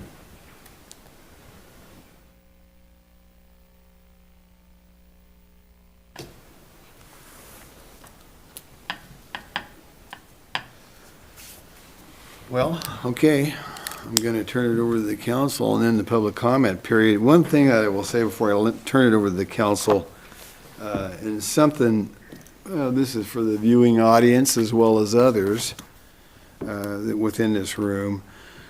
There's several different ways that can be done. Yes, this mandate can go on to this time frame or a different time frame, or it could just expire and go away, or some other type of action. So with that, I'm going to turn it over for council. Who would like to go first? I'll start. Okay, Brandy, you got the floor. All right. So we've heard a lot tonight and on emails about what people believe and what people feel. And the decision before us, for me, can't be based on what I believe or what I feel. We've heard a lot of very strong emotions, and I understand those. And I know that people don't want to wear masks anymore, and we want to see each other's faces. And I want that also. Just because I want it doesn't mean that it's the responsible thing to do. And I believe that I need to listen and take into account, set what I want aside for the long term. These letters we received from the school superintendent of the Moscow School District, from the president of the university, from the chief medical officer and CEO of the hospital, from the Latah County commissioners, from the director of our public health district. These are all our local leaders. They are saying, please, we need you to extend this. We are doing everything we can to keep our schools open. We've heard kids are just back in school. They want to stay in school. Their parents want them to stay in school. The superintendent is asking us to please help their efforts by being consistent. The university, the same thing. We received, I know not all of you have, of course, have seen this, but we received a letter. I was glad that one of the people brought up physicians. She's entirely right. I am not a physician. None of us are physicians. But we've heard from many physicians here, and that's who I need to listen to. They know much more about this than I do. We received a letter from the Palouse Physician Pandemic Recovery Task Force, which is made up of 19 local Whitman and Latah County physicians of many different specialties. One of the things that they said in their letter is that masks are recommended by every major medical group to help reduce the spread of COVID-19.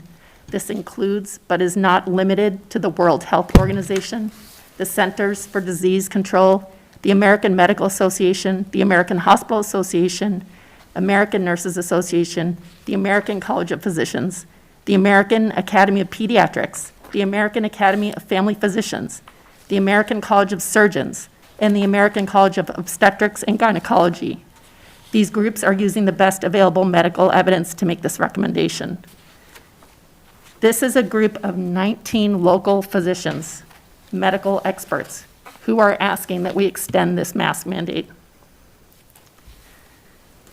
I have to set aside what I want and recognize that I don't know more than all these physicians and these health organizations, these public health experts.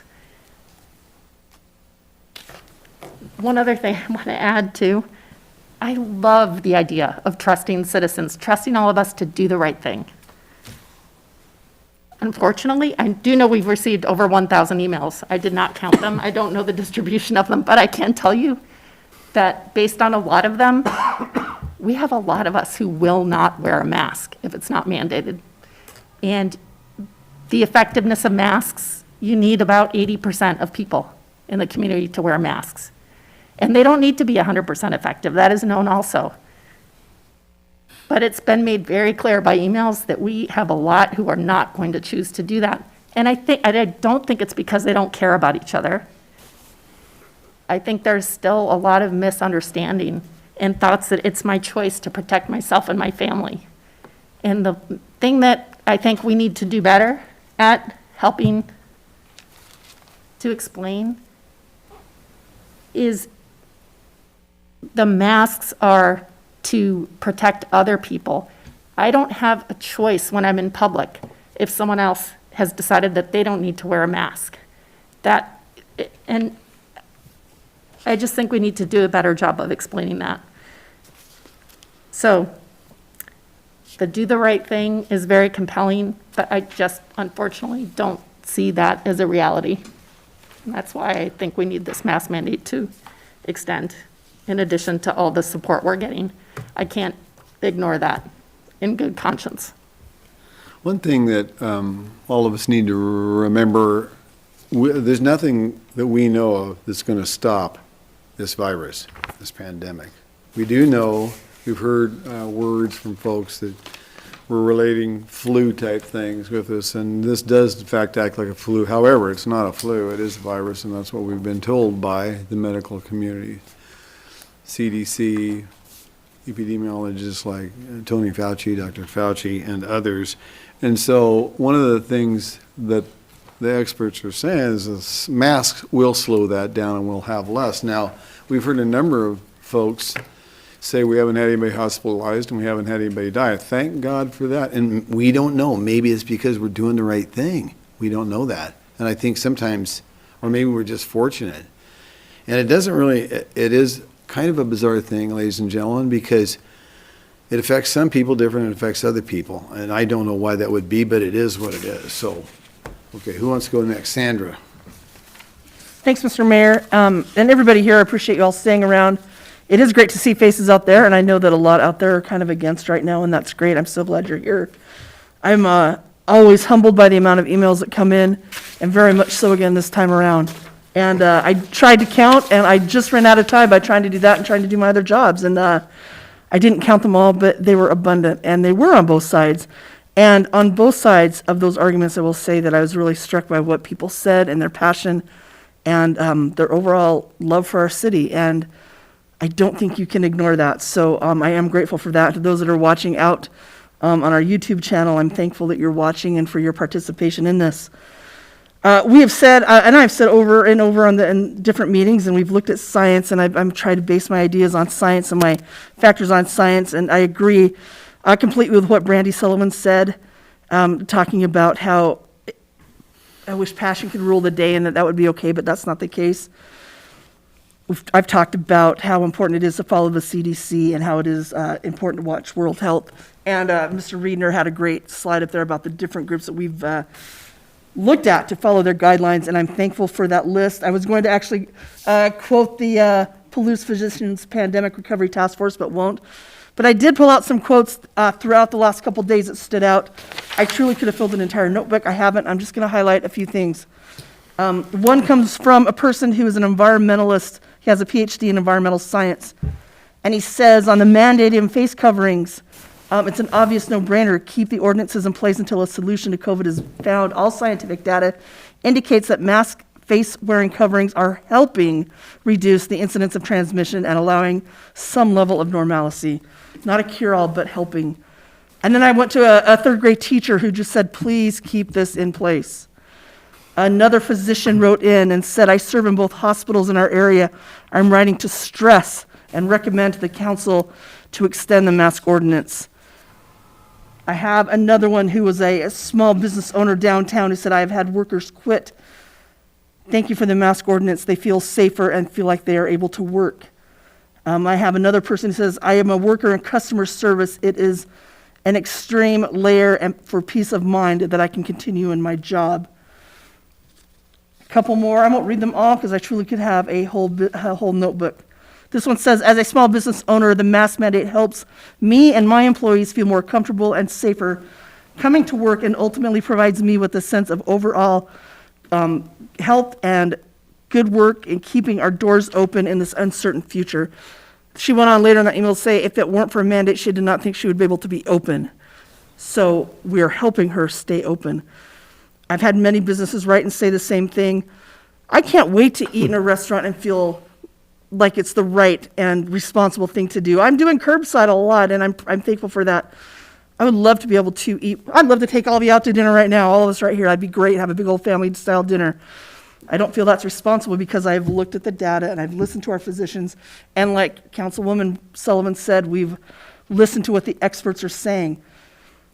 I'm ready for this to be over. I have asthma. People talk about how hard it is to breathe. It's super hard to breathe, and making a mask does make it harder. I'm the first to say that. It is tough. Sometimes you'll see me pull my mask out just because I need a little fresh air to get to the lungs. I get that. It's tough. But I'm sure glad I'm able to breathe. And when I've watched what's happened throughout our country, when people talk about not being able to breathe, about the air being sucked out of their lungs, and even if they don't die, the long-term consequences that many people are having, that's real, and I believe that. I'm thankful we haven't seen that in Moscow, and I don't have the scientific evidence to say this, but I believe it's because we are working really hard to wear our masks and to keep that social distancing, even though we want to hug and be with together and see smiles. So I thank you for being here. I am in favor of this. I don't want to be in favor of it, but I feel it's our responsibility to be in favor of this from students, business people, physicians, doctors, nurses, young and old.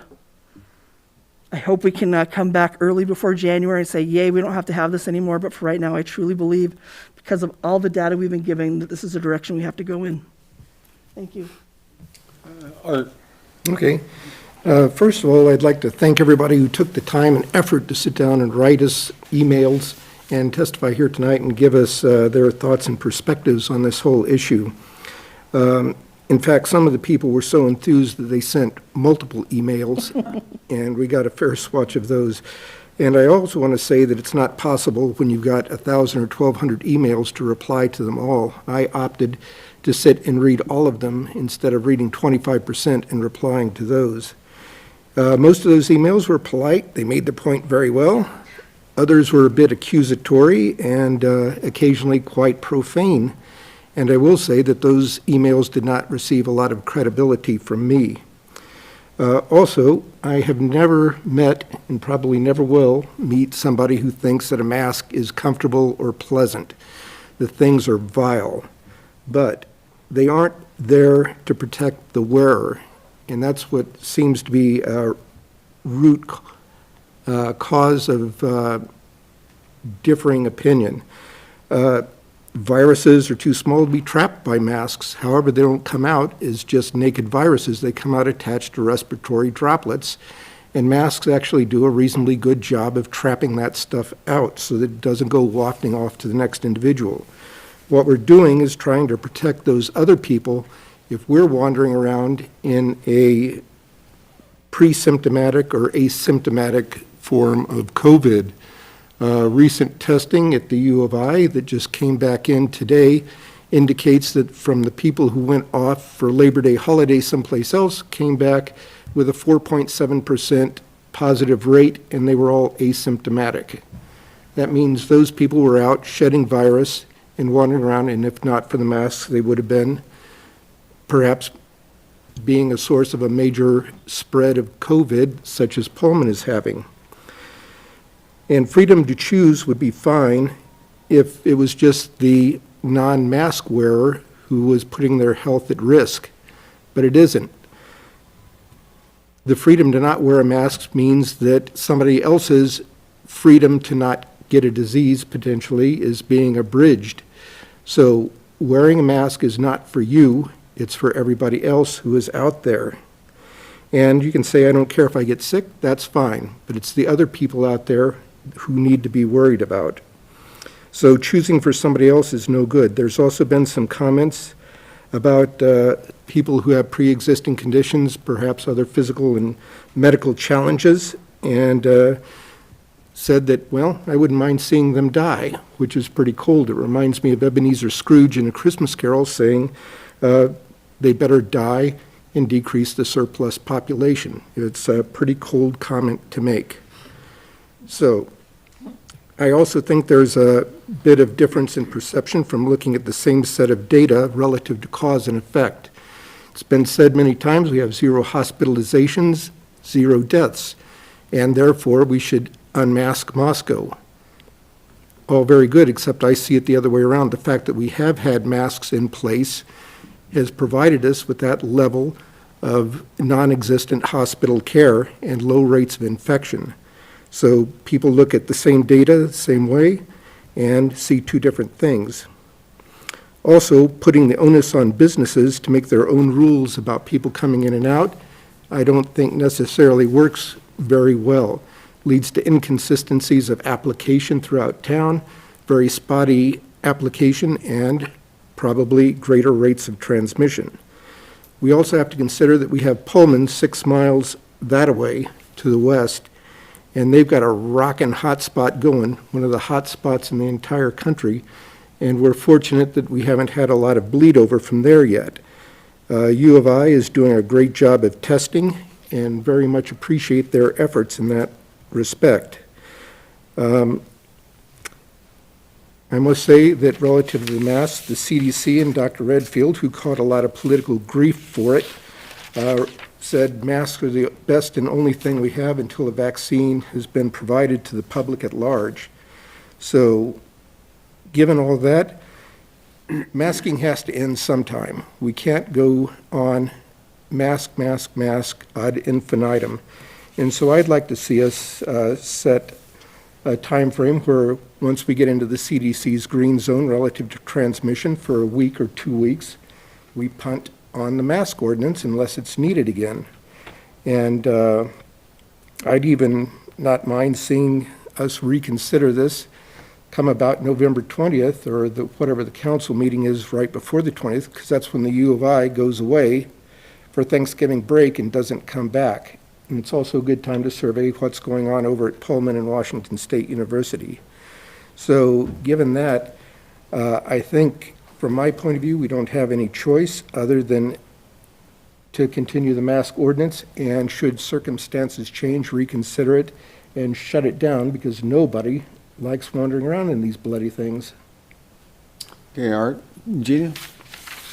Thank you, Mr. Mayor. And again, I echo my co-council people's opinions of gratitude for not only everybody sitting in here this evening, having come in and out to speak to us, but then also the abundance of email.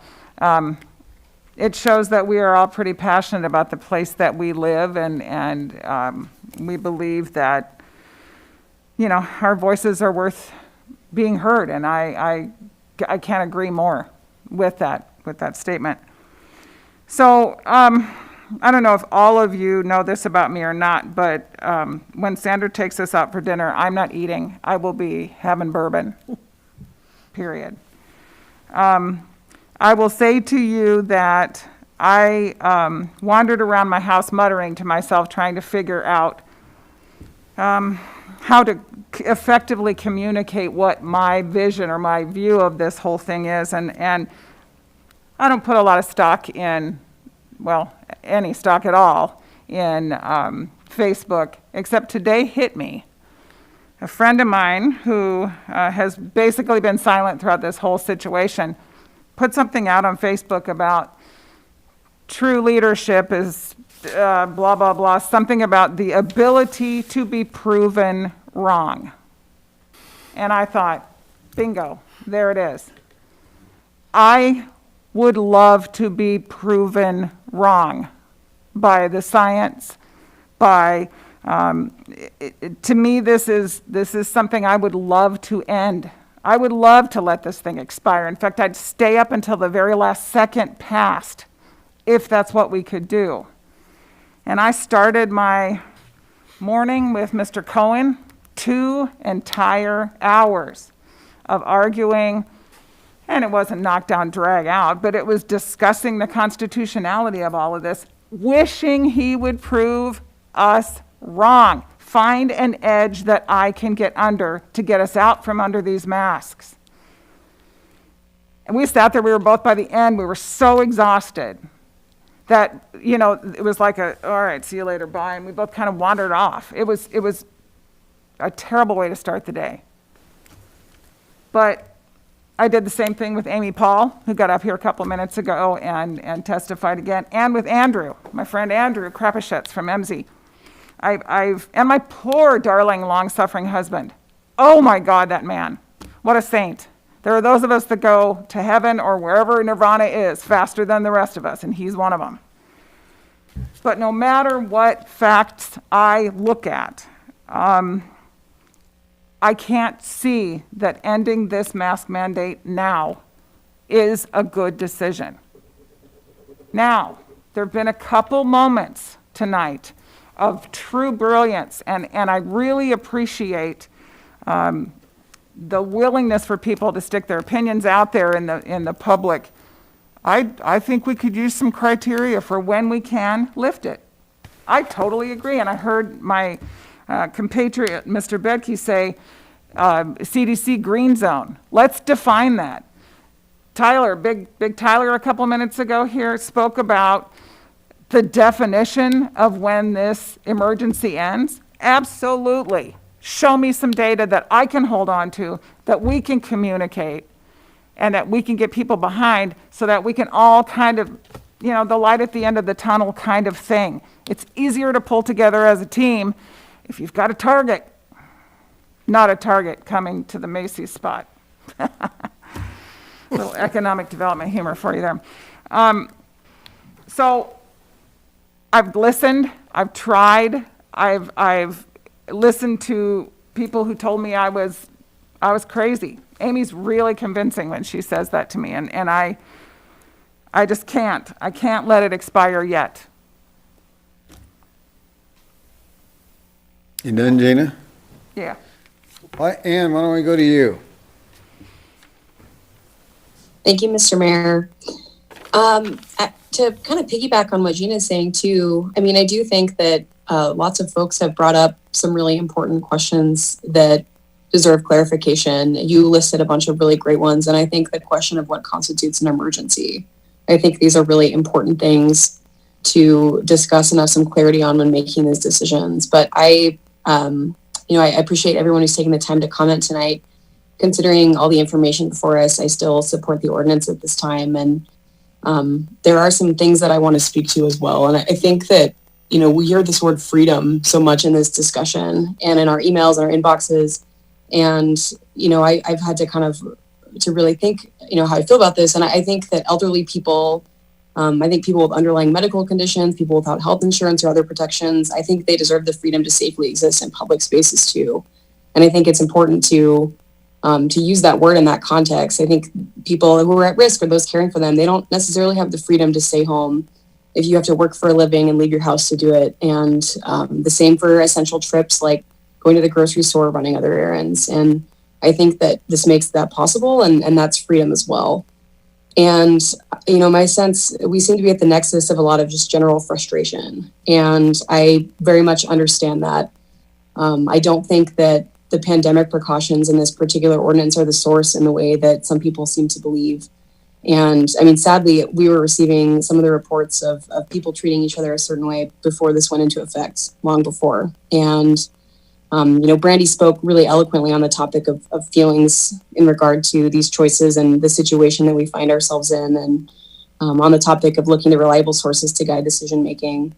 And we've heard from a number of different groups that have been mentioned, and asking for the continuation of the ordinance. And so I think, moving forward, the one thing that we can control is how we treat each other. And I think that we can help model that here. And I think that each one of us on multiple occasions have condemned that kind of behavior that's often reported, that people are feeling like there's a lot of hostility towards one another, or the community isn't welcoming, or all of these things that are pretty heartbreaking, because this is a wonderful place to live. And, I think we're all navigating this in a variety of different ways, but I think that kind of behavior is unacceptable. And it's very possible for us to treat each other well so that we can continue, doing our best in the months ahead and come out better for it on the other side. And so those are my comments for the evening. And, I very much appreciate anyone who showed up tonight to speak and anyone who contacted us before the meeting. Thank you. Maureen. Well, one of the things that happens when you go last is that people have said many of the ideas that have already come up. Like everyone else, I really do want to say I'm so impressed at how many people spend time to write us emails and express their opinions. It is just remarkable. And they were an increase from the last time, which I thought was an amazingly large number of people. So thank you. And also coming here, because you're vulnerable when you get up and speak and share your opinion. So thank you for doing that. I'll also say that I think this whole issue is very hard. I think it's very unfortunately politicized, which makes it more divisive. But one aspect that I want to be able to talk about, though, is, for me, it's the economy in some respects, so that when people say we should have people who are older or vulnerable or this or that simply just stay home because they're afraid of the virus, my concern with that is, what does it do to our economy? People now still start feeling more comfortable being able to walk downtown, to go shopping, to buy food, to buy other things, and to be in the public because they feel safer with masks. And I think that if we stop that, I agree with Brandy that I don't think if we don't have a mandate, a lot of people will be wearing these because, truthfully, nobody really loves them. And so if you give me a choice, and I didn't know better, I probably wouldn't either. But I do know better. And I know that I have an obligation to not only take care of, myself, but I have an obligation to take care of everyone else. And wearing a mask isn't really helping me. It's helping those around me. Now, the only thing that I would also say that I disagree with is the idea that we should consider ending this early. And I think that there's some concern about ending it early just because of if we end it before Thanksgiving or Christmas, I'm concerned about that unless something radically changes. And then part of the reason for that is people travel and they come back. It's after Labor Day, we have an increase. After all the holidays, we have increases. We need to just make sure that people are safe. And I agree that if we have some kind of benchmark, but that benchmark has to be defined for me, by the major medical community. And if public health is still saying, have a mandate, then I agree. But I believe the mayor is about to knock on the thing and say, I've done my 3 minutes. So I want to say thank you for all coming, and we've listened to you. But I firmly believe that we have to keep this mandate in existence. Thank you, Maureen. I got to tell you, folks, we started at, what was it, July the 2nd, Gary? And, you know, as the mayor, I got to share with you, boy, I really kind of thought it'd be easy. Man, how naive can you be? You know, the wonderful thing about it, though, and I'll say this, is that we reached out because we had lots of comments, and we wanted lots of comments, and I said substantial, and I know it's well over 1,000. Gosh, I mean, I was up until 1 a.m. last night reading emails and answering some of them. Then I got back up at 4 a.m. this morning, and yes, I got so many of them, there's no way I could answer them. I'd still be doing it right now and still wouldn't be, I don't know how far, halfway through maybe. But the good thing is that, you know, this, ladies and gentlemen, this is a fine, wonderful community. And one thing that I know, and I've said this, is if we're going to solve this, we're going to work together in order to get it done. We've got to be together to make it happen. And I'm no different than anybody other than sitting up on this dais and the folks out in the audience. Geez, who likes to wear a mask? I don't particularly like to do it because it fogs my glasses up every time I speak a little bit. But, you know, I do think it's the right thing to do. We don't have any weapons. And there was a gentleman earlier on that did a testimony and concerned about what are the mandates. Let me tell you what, and there was a comment about vaccines, and this mayor is never going to make anybody take a vaccine. You don't want to take a vaccine? That's your choice. Maybe a good idea to do it. I'm not going to say you shouldn't, but that's going to be your choice if and when one comes out. One of the things I do know, I watched with interest Dr. Robert Redfield testify under sworn oath for the Senate last week.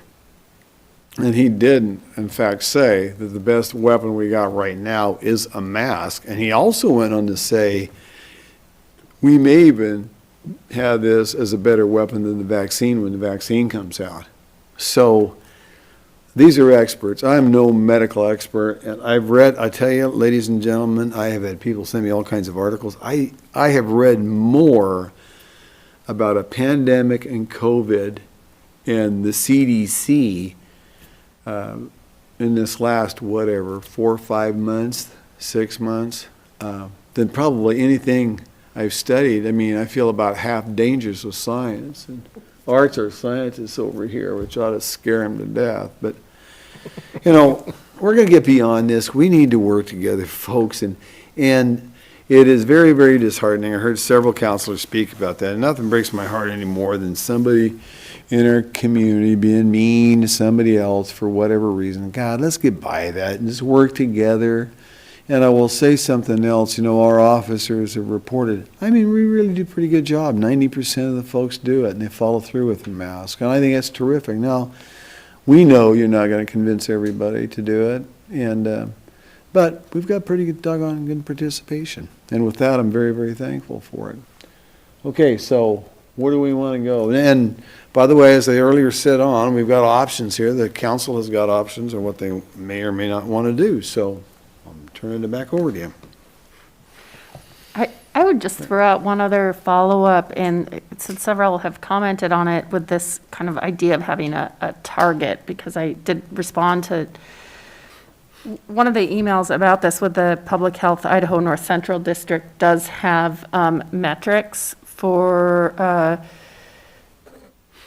at which point they would support municipalities' efforts to mandate masks. And that could be possibly something that's considered. I think if we do that, that our community needs to recognize that we are the Palouse, it's Pullman and Moscow, so that should be applied to Pullman also. You know, in practice, we are one community. So right now, Moscow is not quite at that. They are in the moderate level that they would still support mask mandate here. As we all know, it's much worse in Pullman. So I think, you know, those two things, tracking could be something to consider. And I agree that having some goal that we can understand and communicate about can maybe help us to all get on board, see that there is some end to this, be able to track and what that means and how we're doing, and recognize the efforts that each one of us is contributing and putting in together, and we can really have some pride about what we're accomplishing. I think right now, what we've accomplished so far is due to everybody. And we should all feel really good about how we fared so far, and we can continue.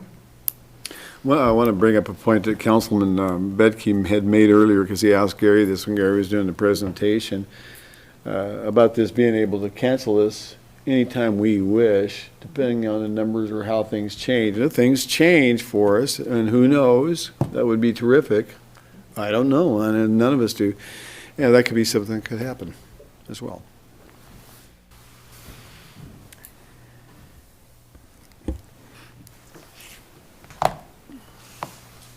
I have can I say one thing? Oh, yes, you may. Sorry, Maureen. You know, one of the other things I think that we talk about this concept of freedom and people being able to do what they want. I think we need to be mindful of the concept of what really is rude. And if somebody says, I don't want my child to play with someone who doesn't have a mask on, I'm not sure that that statement is in fact rude. It is a sense of what their belief system is. And when someone says, I want to make sure that the person that waits on me has a mask on, I don't think that it's not a matter of being rude. It's a matter of them protecting themselves and those that are around them. And so I think we really need to say it's not rude just to disagree. And so if you're not going to wear a mask, then you're not going to wear a mask. But I don't want to be around people who aren't wearing masks because I feel vulnerable in terms of my age and my life, that I just feel like I want to be around people who wear masks. And I don't think that that is particularly rude. I think that is just the reality of everyone's existence, and they can make those choices. And please don't take it as rude. And did you have your hand up as well? Okay. Sandra. I would like to go ahead and make a motion to adopt the resolution extending amended Public Health Emergency Order 20-03 until January 5th, 2021. I'll second that.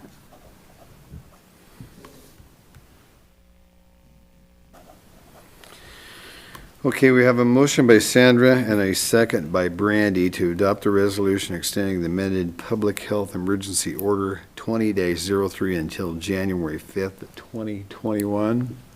Will there be any further discussion before I call for a roll from anybody? I have a question. The idea of benchmarking or criteria by which we would lift this.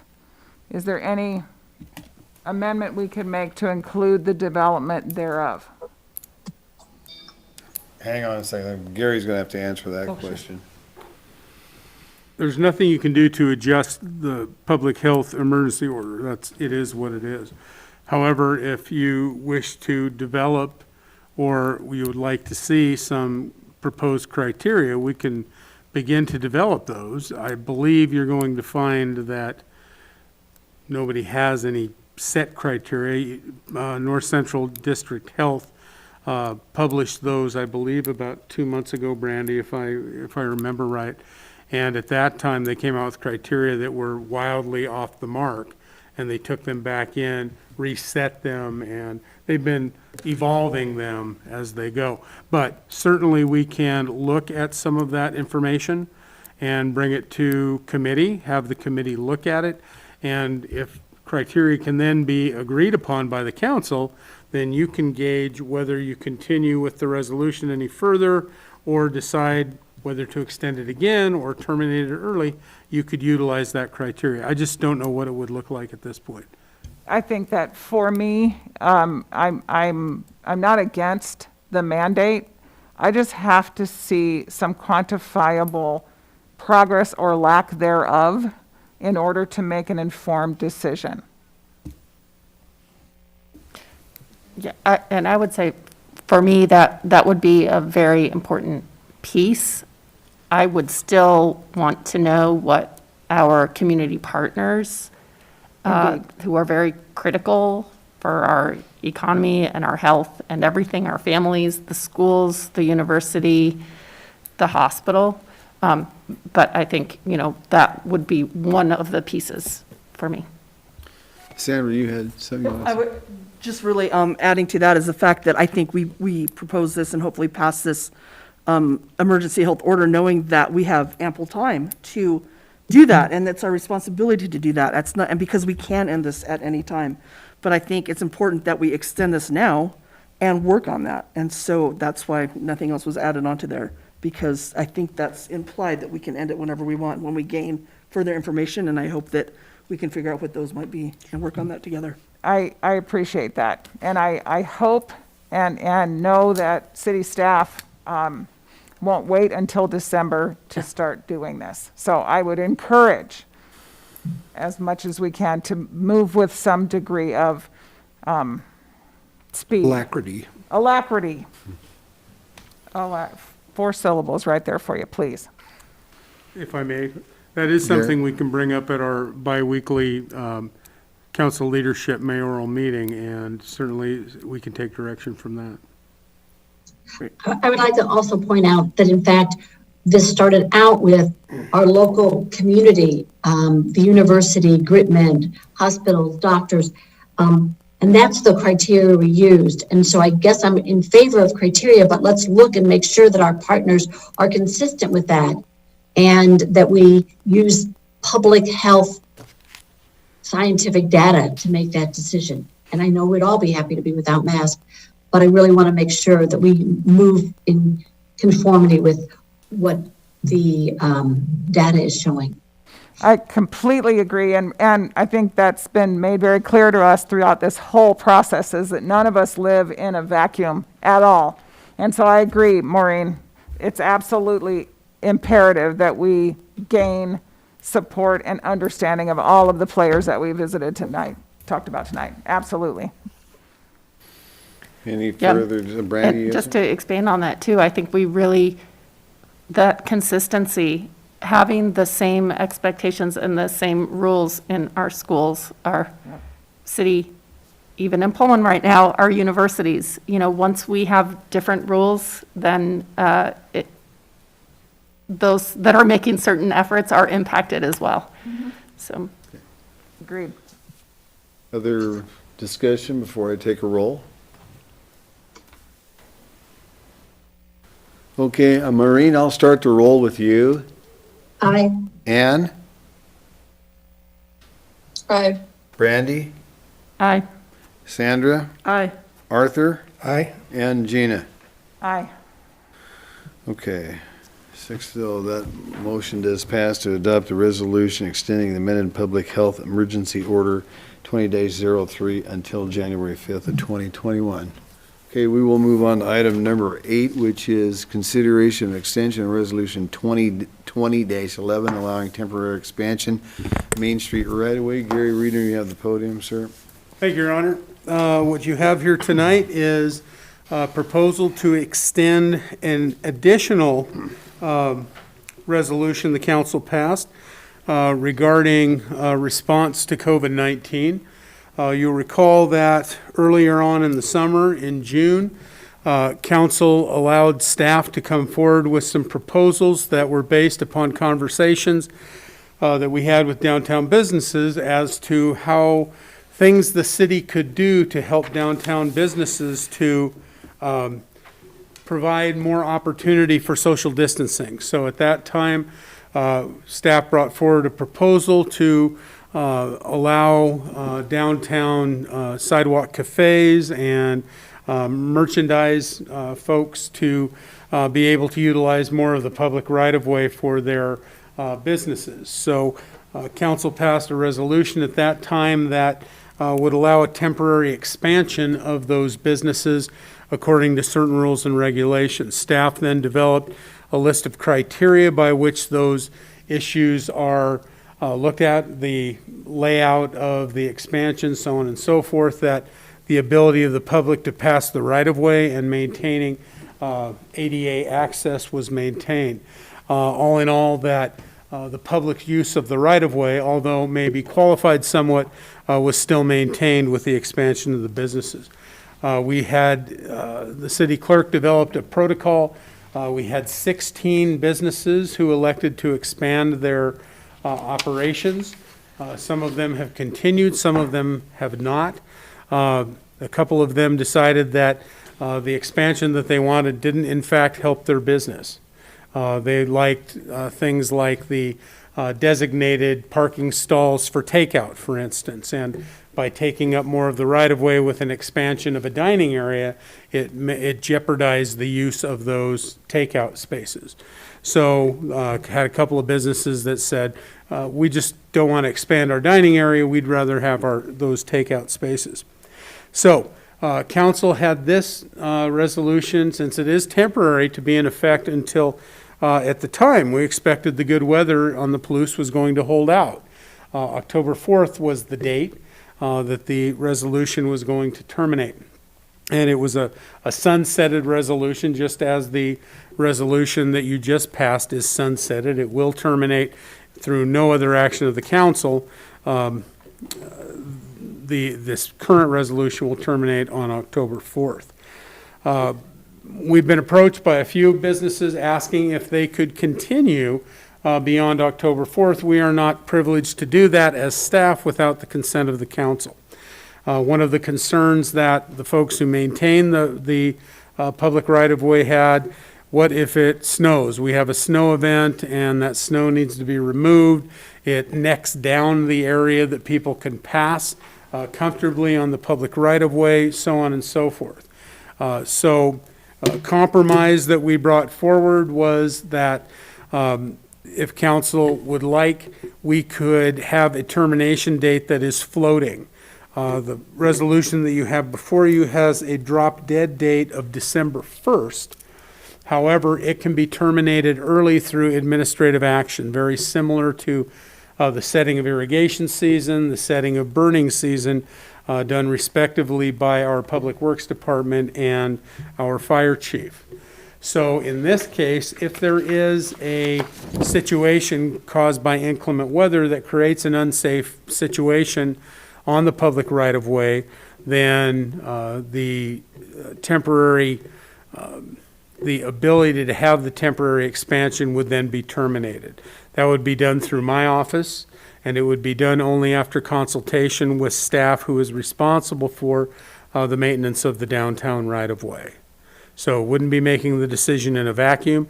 The idea, of course, is as long as the businesses want to utilize the right-of-way and as long as the public's use of the right-of-way is not infringed upon and the public can use it safely, then it makes no sense to terminate it early.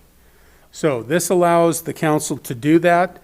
If you desire that you like that administrative termination if necessary, then this resolution will extend for sure through December 1st, but may be terminated early. No other conditions will be changed. The same processes.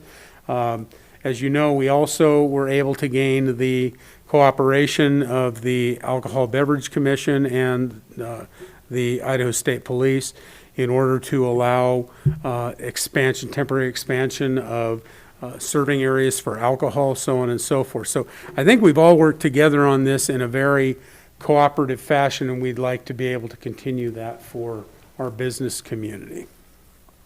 I would also note, before council has their discussion, there has been some question as to what about the takeout spaces? Will they be maintained downtown during the next several months as long as takeout is still a thing with the COVID pandemic?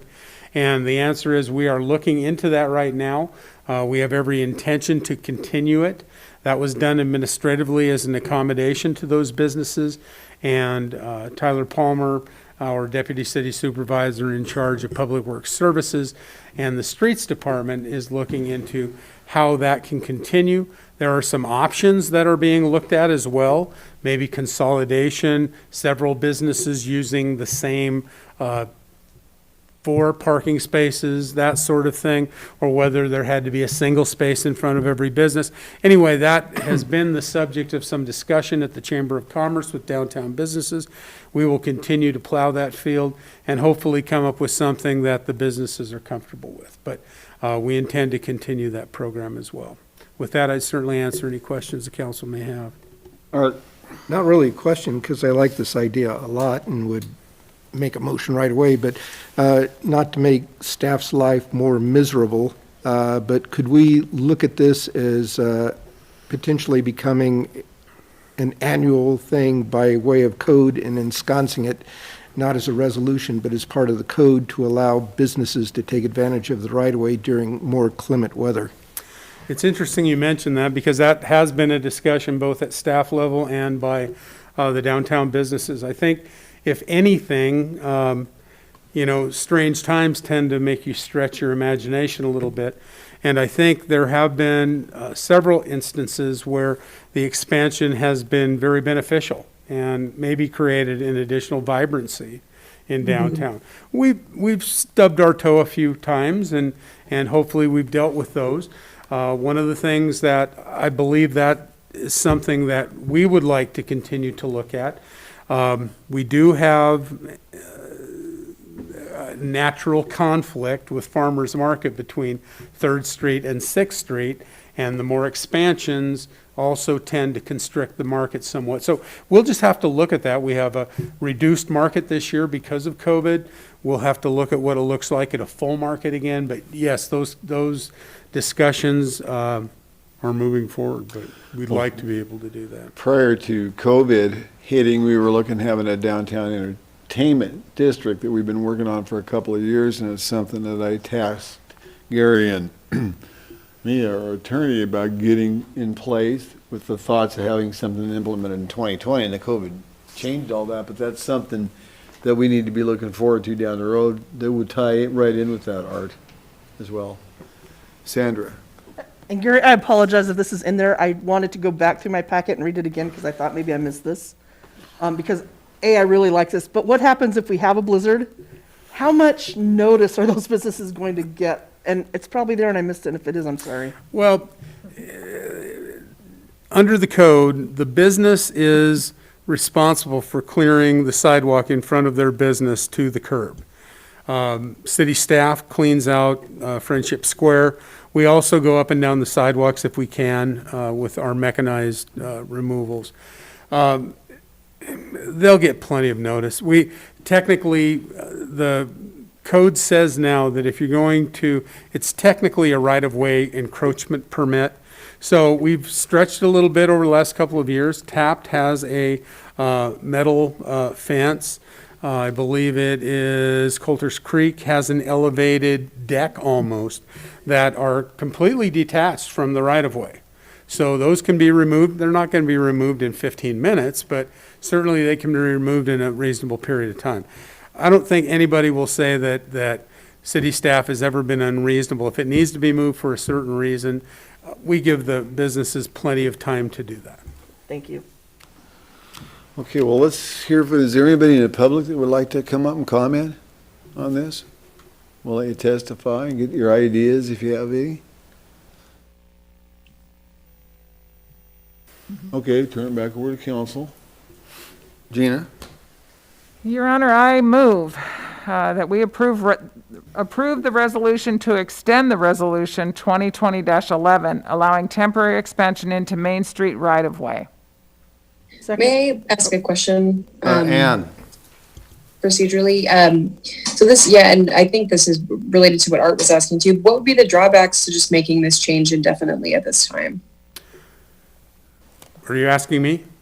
Yeah. Go Okay, ahead, Gary. Thank you. I've got my opinion, but Hard let's to go tell see who I'm what you looking at. got. Okay, sorry about that. There's nothing stopping it. We would have to change the ordinance for sidewalk cafes that's in the Moscow City Code. So we would have to bring a ordinance forward, and we'd have to have, we'd want some time to work on some standards and work with businesses as to what has worked and what has not worked. For instance, we've had some situations where businesses have used right-of-way in front of other businesses, and that's allowed under the temporary sidewalk cafe expansion, not allowed under the current code. So things like that, we'd have to go back and change the ordinance. This resolution was merely a statement of city policy saying we're going to allow that temporary expansion for this period of time. If council wishes to look at that, then I think direction that hey, we want to take the best parts of this temporary expansion process and put those into our code so we can do it, into the future, we can certainly do that. This just buys us the rest of this fall. I would be in support of that. I think my only concern is the one business that I know of, at least, that has had an issue with it, Sure. Their frontage. Okay, thank you. Okay, well, we had a motion by Gina and a second by Sandra to approve the resolution to extend Resolution 20-2011, allowing temporary expansion into Main Street right-of-way. Maureen, I'll start to roll with you. Aye. Ann? Aye. Brandy? I never got this in, but I'm not voting on this one. I'm Oh, just okay. recusing myself as Okay, a Brandy's business owner. recused. Sandra? Aye. Gina? Aye. And Art? Aye. Thank you, Brandy. Okay, well, that ended the last portion of our meeting, but however, how about reports? We haven't done that for a little bit. Maureen, do you have any reports for us? Yeah. Give me a second, let me get some notes. I can first do the fire department, volunteer fire department, and they really are in the process of a new transformation in terms of what their structure is going to look like. And I think that it's efficient and it provides more structure and clarity for everyone. And I think that there's going to be elections coming up in terms of how we're doing it. They're not going to have, it's now going to be based in stations, and they'll have 3 stations. And people will be assigned to those stations. In terms of the Human Rights Commission, I will say that it's a very active commission, and it is always coming up with ideas.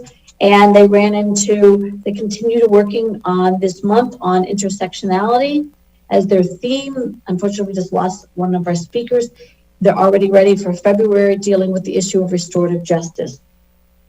The SEC, their big push right now is the Bee City, and they now have a website on that, which is kind of fun. And the whole thing is now trying to educate people about the value of bees as pollinators. And they're also talking about the Palouse Bike Week and concerned about that and the pandemic, and somehow having a virtual bike race on the website. So I'm not sure how that exactly works out, but they're ready to move on it. That's mine. Okay, thank you, Ann.